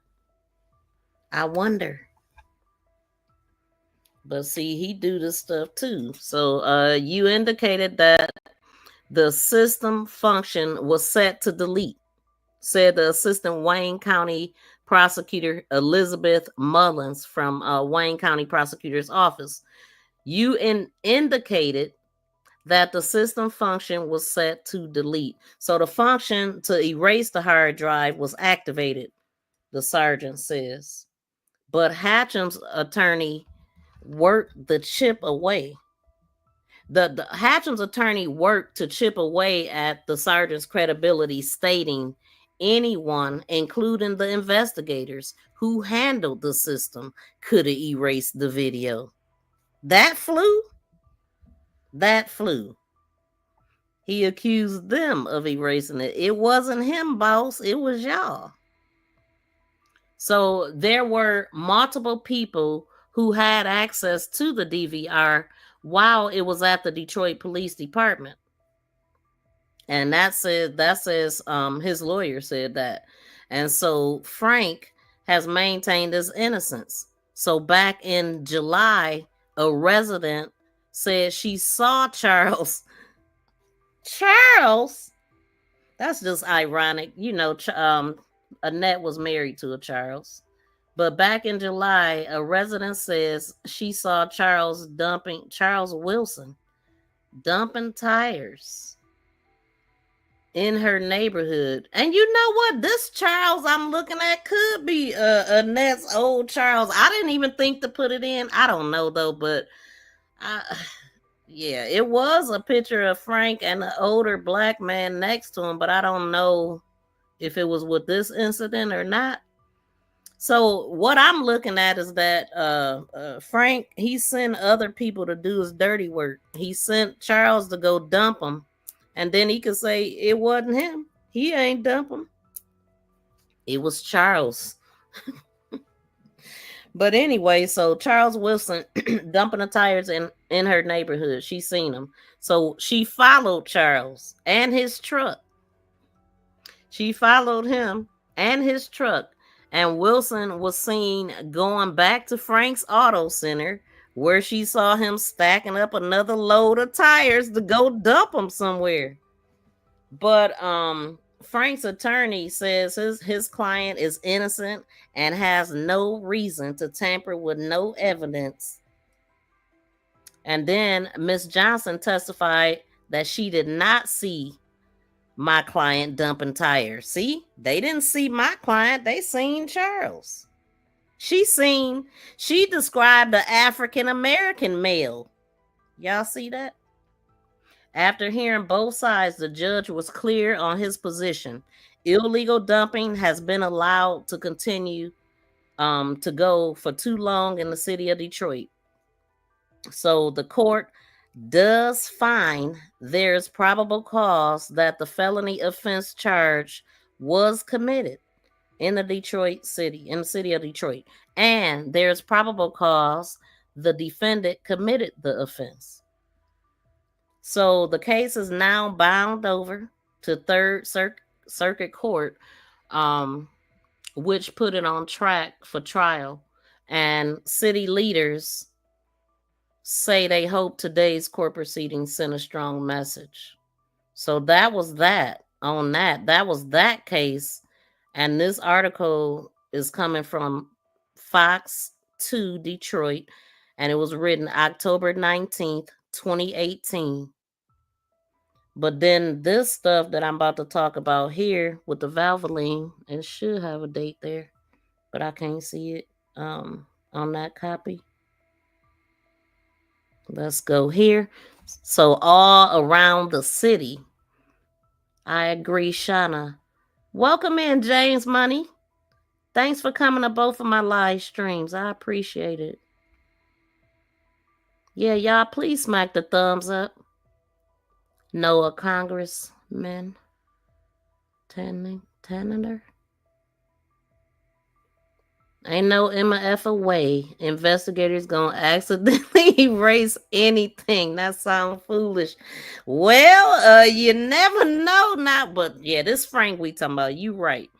They have a whole ring going on, okay? Maybe he owns the travel inn. He might. Only thing that make it seem like he don't, because it ain't yellow and red. Erasing a hard drive is deeper than dumping tires. Exactly. It's going deeper into criminal activity. They used to joke around on her daughter's page in the comments telling each other, I love you. June 20th. They made up because they used to reply. Oh, I'm not sure. Okay, so right here, okay. I still don't see a dang on date. But anyway, I'm going to just read some of this here. As a matter of fact, the date that it was filed says 8/23/21. 8/23/21. Okay. So it says here, let me see if I can turn this. Yep. So at the top of it, it says right here that it's Valvoline LLC as the plaintiff and Frank Oil Kings Inc. is the defendant. So Valvoline, plaintiff Valvoline, and Valvoline licensing and intellectual property. So it brings a motion for default judgment against the plaintiff Frank Oil King Inc., Frank Oil King and or Quick Oil Auto Repair, Frank Oil Center, Frank's Oil Kings and or Oil Centers, also repair, and Fadi Hakim, aka Frank Hakim. So he goes by Fadi also. Collectively defendants. So the plaintiff requests damages and a permanent injunction after the defendant failed to pay for oil. I was just talking about oil because I was talking about the barrels that you could put somebody in. You know, they have access to all of that stuff. But it says plaintiff damage and permanent injunction after the plaintiff failed to pay for the motor oil that was delivered and continued. So he did not pay for it, yet he continued to display the Valvoline mark at their facility after terminating the contract between the parties. So he did not pay, and he was false advertising as if he was a Valvoline customer or whatever at his business. So the plaintiffs bring various federal, state claims, including trademark infringement, false advertisement, and a breach of contract. So presently, before the court, the plaintiff filed on May 20th, 2020. The defendant failed to file an answer or otherwise defend this matter. So he ignored it. So a hearing on a plaintiff motion was held on October 21st, 2020. Well, dang, what was that? I forgot what date I just said on that article that I just read. But So yeah, they had a hearing on October 21st, 2020 for the reason discussed here in the court to grant the plaintiffs. So factual background, the plaintiffs are producers and distributors of a premium brand automotive, commercial, and industrial lubricant and automotive chemicals, all offered under the broad Valvoline brand. So the plaintiffs' various oil change facilities around the nation, including around the nation. Well, damn. Plaintiffs franchise various oil change facilities around the nation, including Detroit, Michigan. So Frank got some bread. I'm talking about some bread. With prior authorizations and agreements, these facilities may utilize one of Valvoline many registered U.S. trademarks. They may utilize one of Valvoline's many registered U.S. trademarks, some of which are visually displayed. Okay, so one of the Valvoline licensed distributors is Vesco Oil Corporation. And the plaintiff state of Vesco and Frank Oil Kings entered into a equipment loan, and the loan was on April 3rd, 2017. So the agreement was signed by the defendant Frank on the behalf of Frank Oil Kings. The agreement provided that the defendant would borrow certain equipment from Vesco, including a tank, a pump, a hose. This letting us know what kind of stuff in the shop, which, okay, so a tank, pump, hoses typically utilized by oil change facilities. And the agreement also provided that failure to pay for products could result in termination of the agreement, and that upon. And so bottom line, Frank didn't pay the man, and he got sued in court, and he had to end up paying $14,000 and something for the lawyer fees. And he also, hold on, I'm getting to it, because I dang sure it's 23 pages, y'all. I'm not gonna read all that. The plaintiff state the letter was sent on the 19th demanding payment for the amount owed on the invoice, but the letter was unanswered. So dang, Frank is a bad businessman to have all these businesses. What's up with that? Allegedly. Wait, it says upon termination of the agreement or the breach of any other provisions by Frank Oil Kings refuses or is unable to return the equipment. He refused to return the equipment. Why was he acting that way? I wonder. The heck? So they sued him. Shoot, that's what it is. So I'm trying to go to the part where they award expenses. Hold on. So it says right here, finally, the plaintiff seek an award for a reasonable attorney fees and costs. The party to a contract may include a provision that the breaching parties require to pay. Okay, lawyer fees and all of that good stuff. But it was a page that. Oh, here it is. Okay, so here the plaintiffs request a total of $14,758 in attorney fees and assert that the rated charges for the various attorneys reflect in the attached exhibit are reasonable.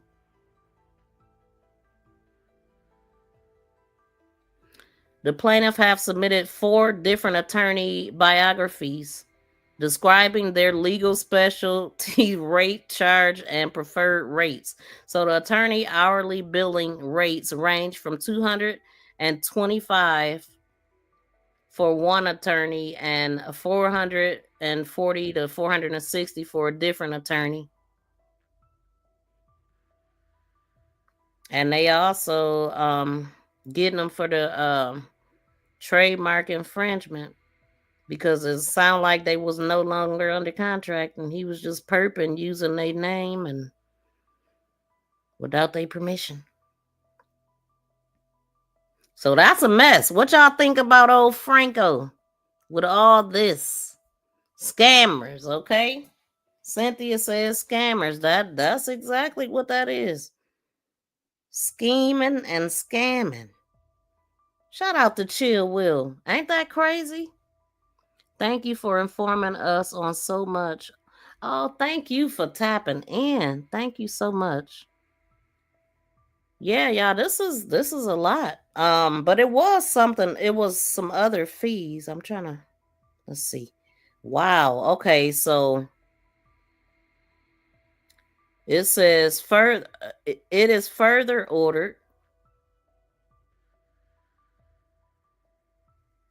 that the clerk of court shall enter judgment in favor of the plaintiffs and against the corporate defendant, jointly and severally, in the amount of $1,274.44 as reflected on the defendant's unpaid invoice. That's what he owed the people that he refused to pay. And the additional amount of $14,758 plus interest for the attorney's fees that he could have prevented if he would have just paid the $1,200. That's crazy. Have incurred and enforcing the agreement and obligations under the invoice. It is so ordered. And then he's also ordered to return all the equipment. That's wild. So look, it says Exhibit A, equipment to surrender in accordance with the equipment loan agreement. He had a lot of stuff. I'll read it. It ain't too much. But it says a tank, 400 gallons upright. Another tank, 275 gallons standard. Had a hose that push lock air. Had a oil reel, a pump, a coil hose blue and red, hose, pump, gauge, air gauge, a valve, a meter, a wall mounting bracket, a kit accessory, 9 psi valve kit, relief. That sounds like an air pump. Accessory kit, pump, 5-1 oil, airline inflator gauge, filler gap. He had all these people's stuff. Not paying them a dime. Airline inflator gauge, filler faucet water bib, fill cap, strainer, hose, air regulator, steel tubing, something else tubing, rolling drain, metal. Why he ain't want to return this? What was he using it for otherwise? Fitting valve. Yeah, so that's wild, y'all. But that is what it is with Frank. It's a lot going on. A lot going on. If anybody want to call in, I'm going to put up the number. Feel free to call in. But in the meantime, I will look at the chat. Y'all, please smack the thumbs up. I have not looked at the thumbs up to see what we got. This is my first time catching you live, but I watch your videos every day. Thank you, Renee. I appreciate that. That's what's up.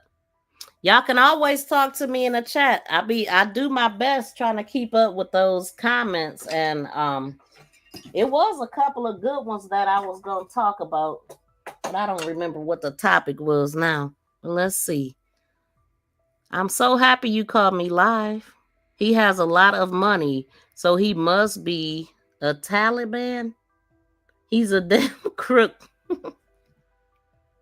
Why? See, now that's even crazier when you think about it, right? Because we know that video came out recently where the guy was trying to burn down the building allegedly. You know, he sound like Frank be pissing off a lot of people. So instead of costing him an arm and a leg, the price grew to possibly be a 13-year-old. Now that's interesting. That's interesting. Yeah, that's another thing they could do. Yeah, make things look different. What that is that called money laundering? But yeah, they could buy things and make it look like it's something else. They could sell things. Kiana.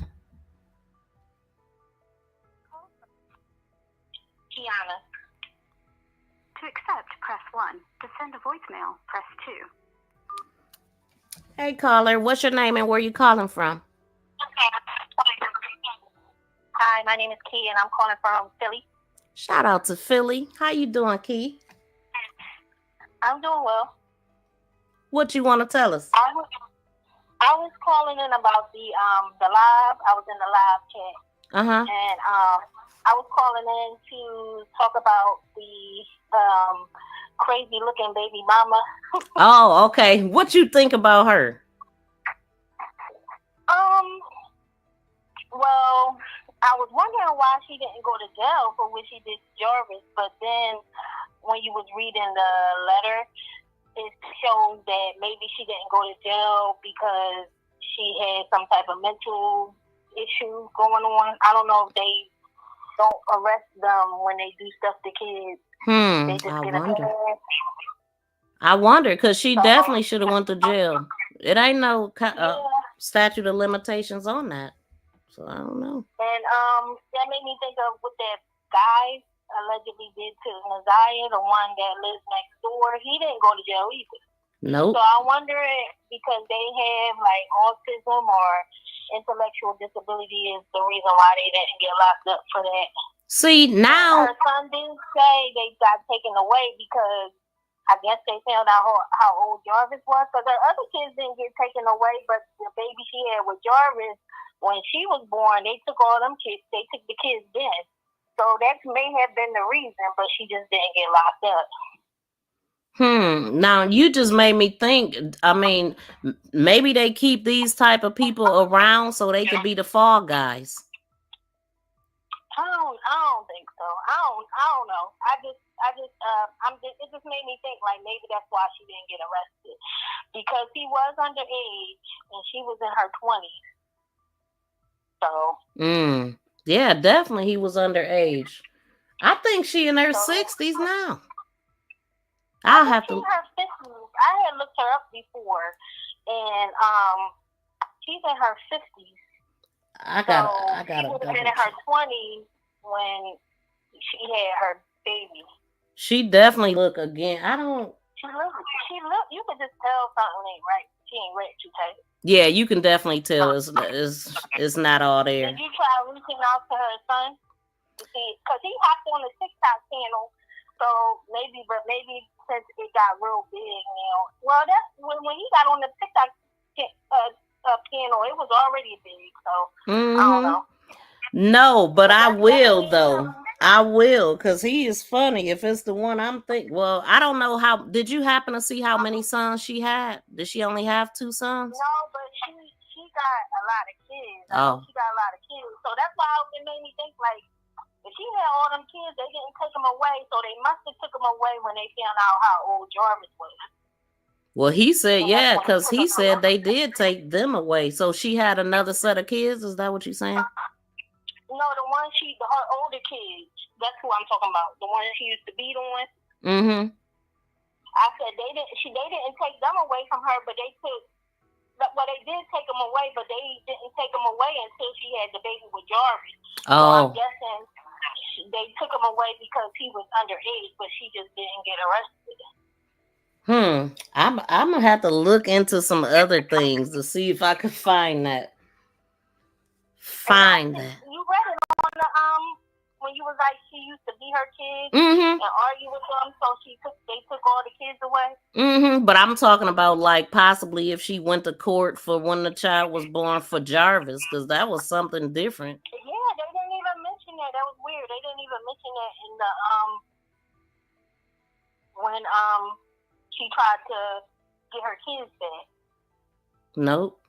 They didn't even mention that the father was underage. So that was weird. Like, what's going on in Detroit? They just don't care about kids at all. No. Maybe it was mentioned in another one, because that's when she tried to get them back.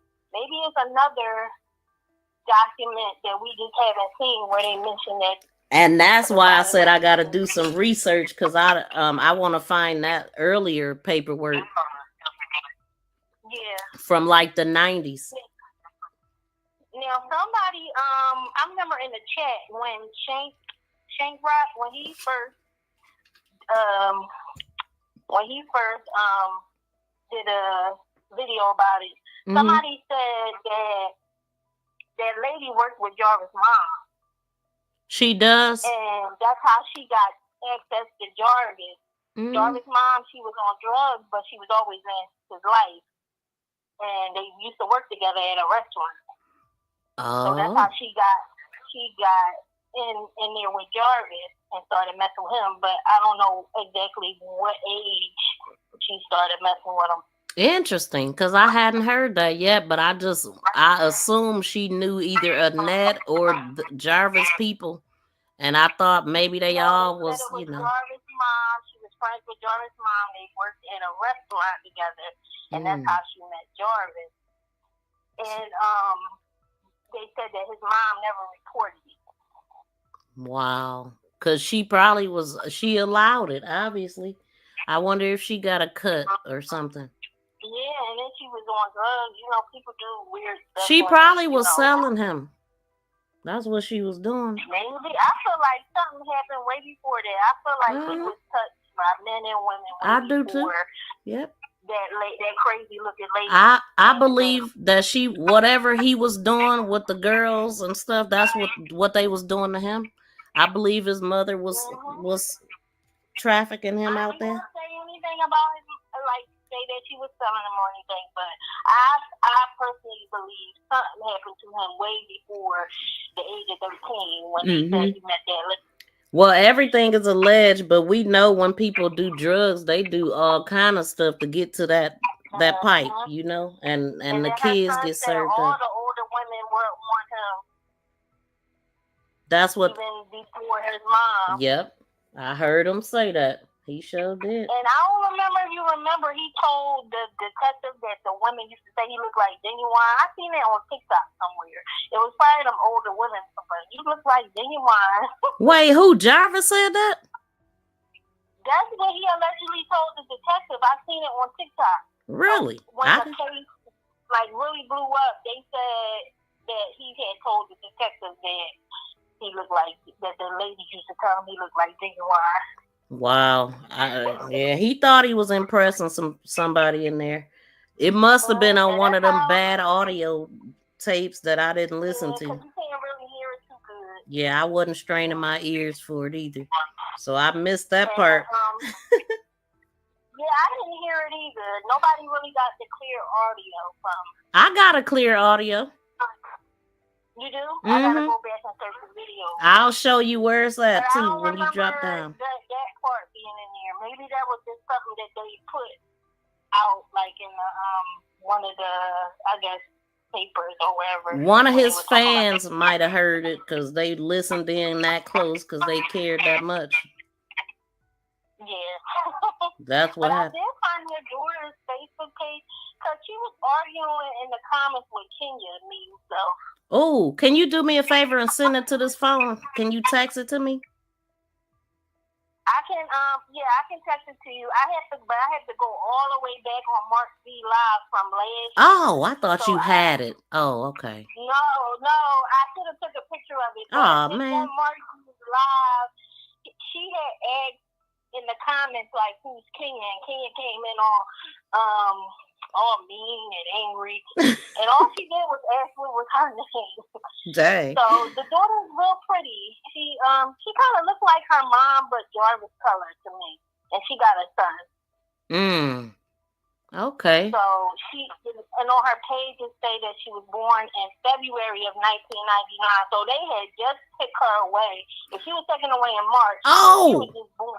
Wait a minute, you talking about the one that he had as a kid? Oh shoot, I really wish you could find that. Dang. Yeah, I'm gonna try to find it and send it. I'm gonna send it to your number. I go back on. It's on Facebook and Mark D's live when he was talking to ZIYAH's dad. That one. Oh. She was in the comments. And she was like, I was adopted. I don't know him like that. I just asked a question and Kitty was trying to argue with her. Dang. Wow. Okay. You happen to remember her name? Her name is Patrice Glaze. And her name is actually on that document. It is. She changed her last name, I think, when she got adopted. Yep, that is the name on there. I just covered it up on the one I put out, my own, I think. Yeah, Dave. Okay. Yeah, she was arguing with Kenya. Well, Kenya was arguing with her. For no reason. She didn't even say nothing wrong. Wow. Well, did you want to say anything else about the mom? Anything that you heard? No, I had to go back and watch the replay about the Frank situation because I really don't. I think I heard something about that, about him getting in trouble about the tires, but I really don't. That's the only thing I heard about. I think they were trying to like put him in between what happened with ZIYAH, but I don't know. I don't think he had anything to do with ZIYAH. Well, I wouldn't either, except for JoJo. We talked to JoJo, who was kidnapped 20 years ago by Jarvis, and an Arabic guy drove the van that he kidnapped her in. So it could have been Frank. Like, how old is it any proof that Jarvis knew him for that long? Like, how long did Jarvis know Frank? I really don't know. I haven't looked up I don't know when he first started working with Frank. I would guess that maybe when once he got out of jail. I know that King and Jarvis was going back and forth. They would go to jail, come back out and be with Frank. So I don't know what year they started or when they met him, but maybe we could get that from King's testimony. I'm not sure though. Maybe his BabyMama was on somebody's platform. I just can't remember who, and she was telling people that her kids was being affected, and Frank didn't have nothing to do with ZIYAH's case. So I don't remember who. I don't know why her kids would be like, dang, these people digging deep, ain't they? I wonder who was doing all that. I've never heard anything. He hopped on someone's live. I heard he had charges too. Yep, thank you for saying that, Renee. I did hear that Frank had the same charges on his record, but I'm not sure because I never looked them up. Oh, yes, I did hear that too. I heard that too. But I never seen any paperwork where they pulled it up and showed. Oh, Cynthia said that girl, Frank's daughter that you seen, was that the one that he took to the prom? I don't think it would be her though. Because she was adopted. That girl was adopted. So no, that's a different daughter. Okay. The one that she was going on prom. Yeah. I think that was a different daughter. Yeah. So you went. The one that was adopted said she don't know him like that. Okay. Yeah. Good thing she don't. The one he took to the prom, probably the one that's in court. Ain't no telling. I don't know. The mother was deceased when Jarvis and the friend got together, Cynthia said. I don't know. I don't know what Cynthia. What year did Jarvis's mother pass, Cynthia? She said Jarvis' mom's still alive. Jarvis' mom still alive? Yeah, his grandmom died. I read an obituary that said his mama died too, unless him and his brother had different mothers. No, his brother died and his grandmother died. His mom's still alive. She actually, she had a case when he was in prison about a car accident. Somebody took her to court about a car accident. What's his mother's name? I don't remember.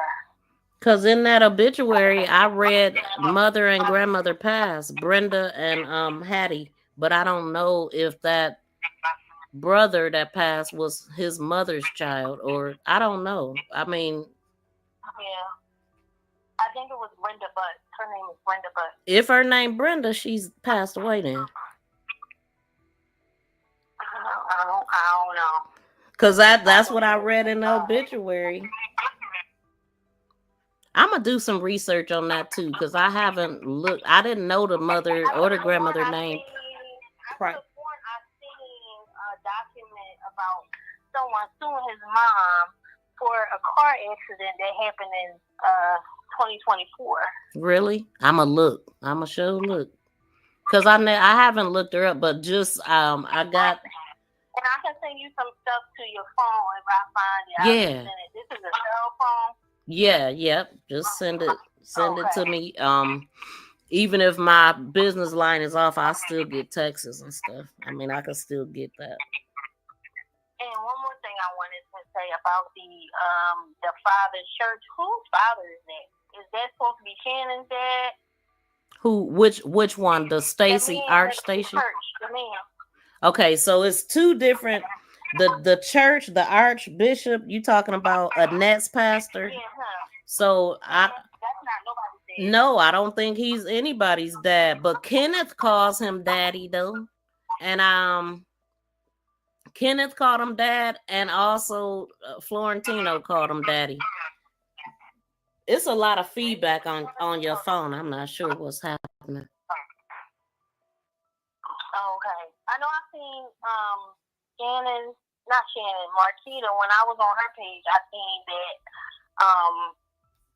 she replied to some man that's supposed to be her dad, but I thought it was him.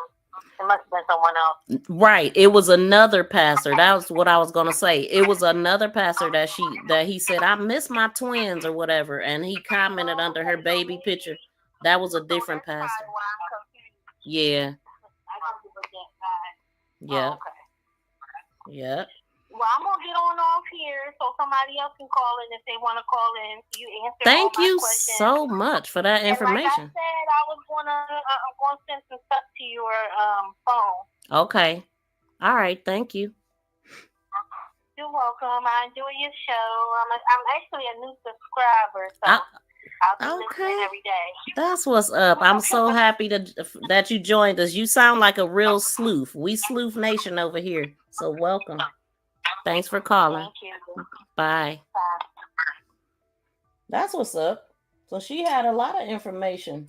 So I'm going to have to look. I'm going to look and see if his mom is still here. But she just said Brenda. I said Brenda. And it said proceeded in death of his brother Jarrell when I read that. When I read the obituary yesterday or the other day. And I was going to let y'all... Oh, I had put... Let me see something. Let me put this back up. Just for the people that didn't hear the clear audio, I just want to show it to y'all right quick. Because I definitely want y'all to check it out. This is... Excuse me. The clearest audio. But I got to find it. So I just put up my whole video playlist.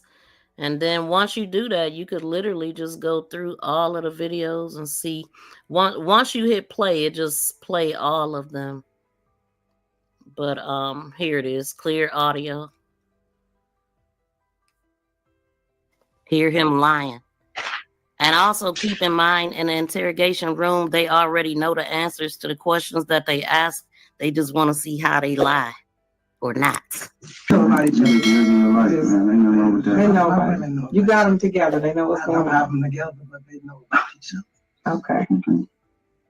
So, the reason I'm asking you that, I'm not asking no questions I wouldn't have answers to, so I'm just trying to understand something.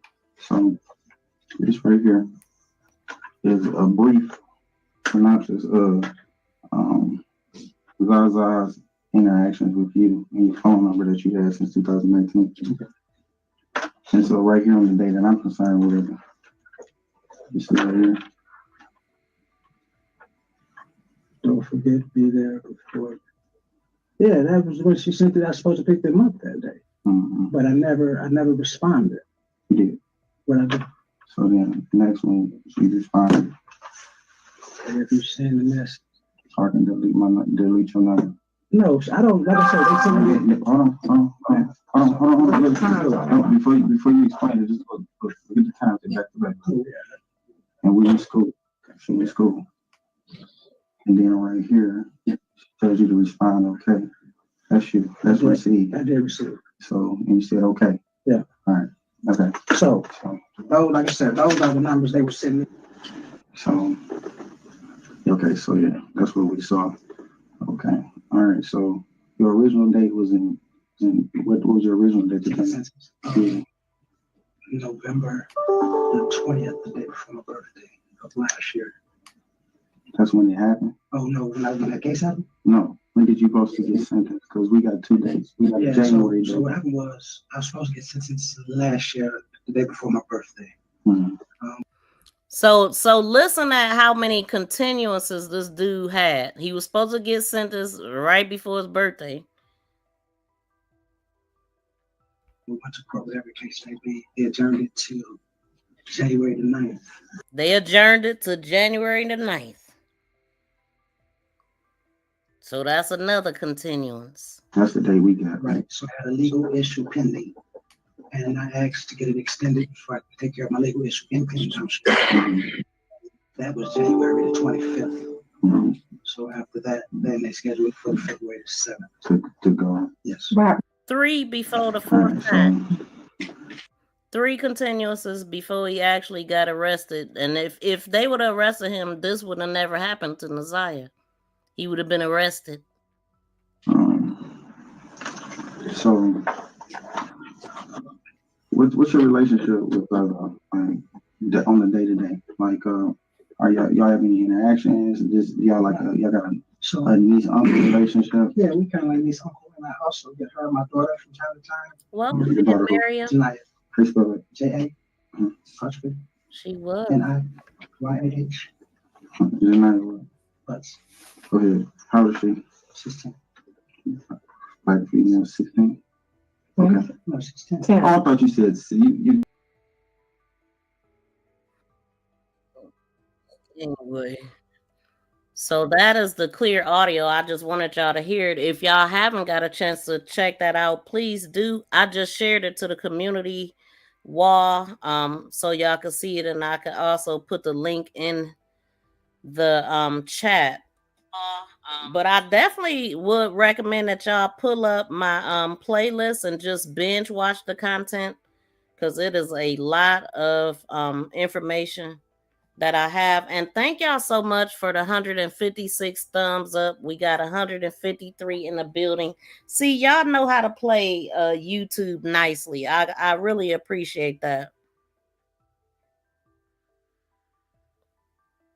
And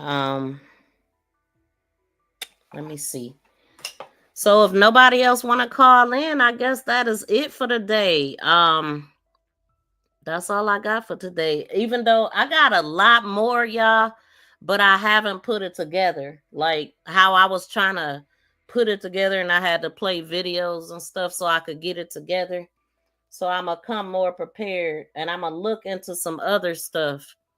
And thank you, caller. She just sent the Texas. I forgot her name right quick, but I'll get familiar with it. But thank y'all so much. I'm gonna go ahead and get out of here. Wait, is that the one who went to the prom? Oh, I'm all the way up here. Let me see. I was trying to go through the comments. Have a great evening, everyone. You too, Tanya. I remember asking you, was that the right way to say your name? I think it is. I remember seeing you in here. But let me make sure I showed everything, because I hate when I do that. So this, let me just go through some stuff. This is part of Jarvis's record, showing that he was arrested in 2003 and 2005 up there, and you see all of that. Firearms, all of that stuff. This picture pissed me off every time I look at it, because that's them at the bowling alley not paying her no attention, not wanting to be looked at, stared at, gawked at by Kenny. The demonicness.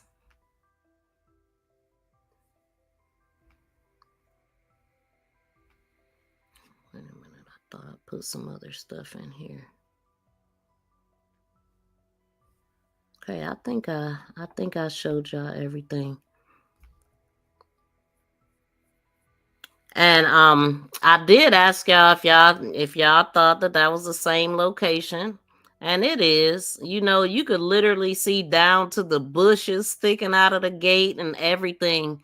So they've been in this area for a very long time. I could believe that she knew Jarvis's mother. I mean, I said that anyway, like either she hung with the mother or both mothers. I even said, shoot, they could have been the hoes back in the day up there at the cleaners. You never know. But I mean, god dang, team no limits. You can clearly see something going on. Sad.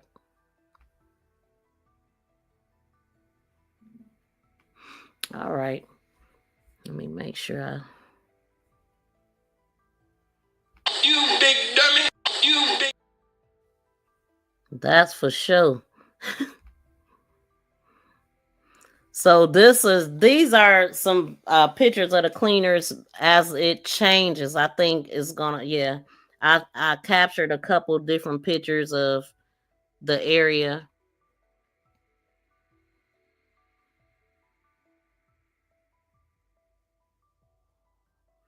And yeah, you can see that house next door. Look at it change too. Like, and it's down right there.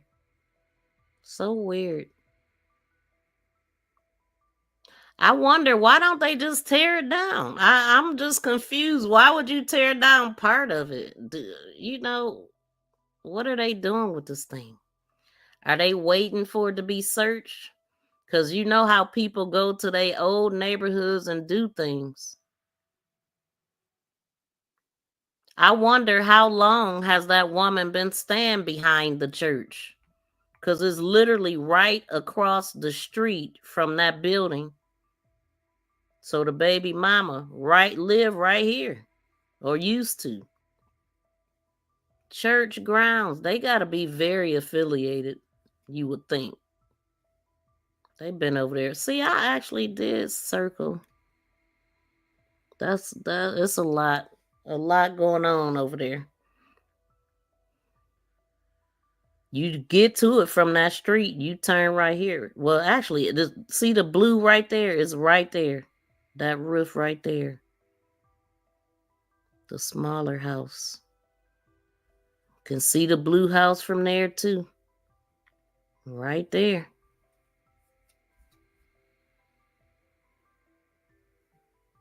That's the alley off of where the building is tore up now. Tennessee Baptist. And I'm not accusing the church of anything. It just happened to be right there. I don't know nothing about the church at all. But this right here, like, once I found this paper with his name on it, I was like, okay, now I can really say that this is her. His name and her name is on this paper. Wow.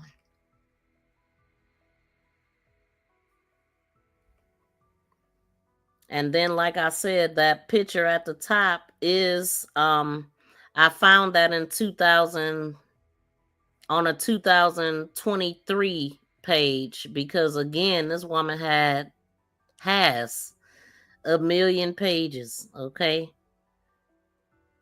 She got a bunch of pages for no dang on reason.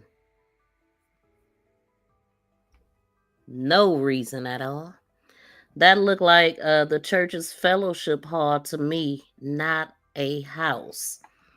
Now that you talking about the one that had the address, it could be their fellowship house, but no, that's not the house that I'm talking about. It's I'm gonna pull up the picture of the boys, of her sons, and you'll be able to see where the house is at, because it actually sits on Fisher Street, and that the cleaners is sitting on, dang, what's the name of that street? God dang it, it's at the tip of my brain. I can't think right now. This is what I want to show you right here. So it's behind this house. So this gate is attached to the church as well, but it's a house sitting here, and it's a house behind this. So you can't even see the house from the street. But clearly they come out front. This is from 2013, y'all, that I matched with this scene from today. I mean, from Google.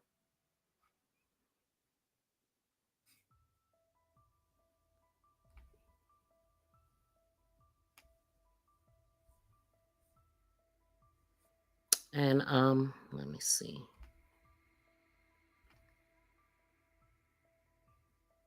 And then this was him communicating with his sister on her birthday. Oh, yeah, I don't know what all the big fuss. Psych, happy birthday, you yellow effer. And she said something ugly. That's her and her daughter.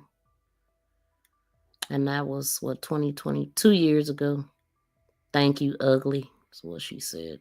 So when you go to his page, it just strike you as a creeper page. He just created a Facebook page so he can, oh, Crane, thank you so much. That was going to bother the heck out of me. Thank you. Yes, fire. Welcome in. Tanya. Okay, and who are these two people? Those two people are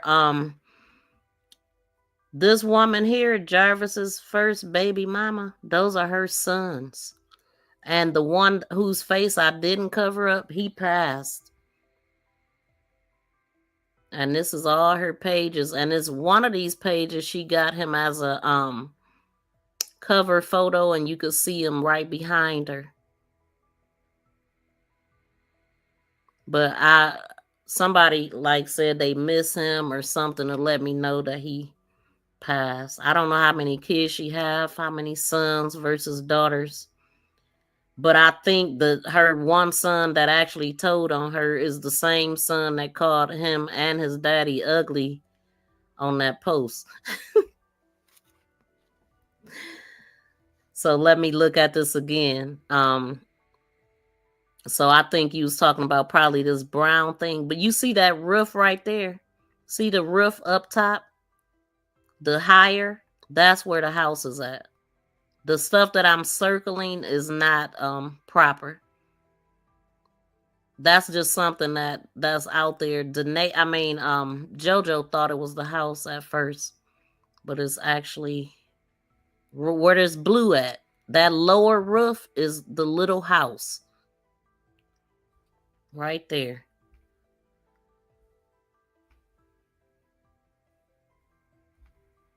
Yep, Jarvis baby mama, the one when he was 13 years old. Allegedly. It's looking like he was a little bit older than 13, but this is her right here. This her older. And that's her in 2017. And this is the paperwork from them going to court or something about the daughter. So thank y'all so much for tuning in. I'm gonna go ahead and end it now. Thank you for sharing. Thank you for sharing. Thank you for sharing. For sharing. For sharing. For sharing. Thank. Please subscribe and press that notification bell and thumbs up. Please subscribe and press. Lock his ass up. Lock his ass up. You going to jail. You going to jail. Lock his ass up. Nanny boo boo. They need to lock her up too. Shoot, for what she did. She helped create that monster. Seriously, all parties need to pay. Thank you, Sherry. She said, thank you so much. Much love to you too. Shout out to all my new subscribers. Thank y'all so much for hanging with me today. Please be sure to like, share, and subscribe to my channel. Make this go viral.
Peace and love, y'all. We out.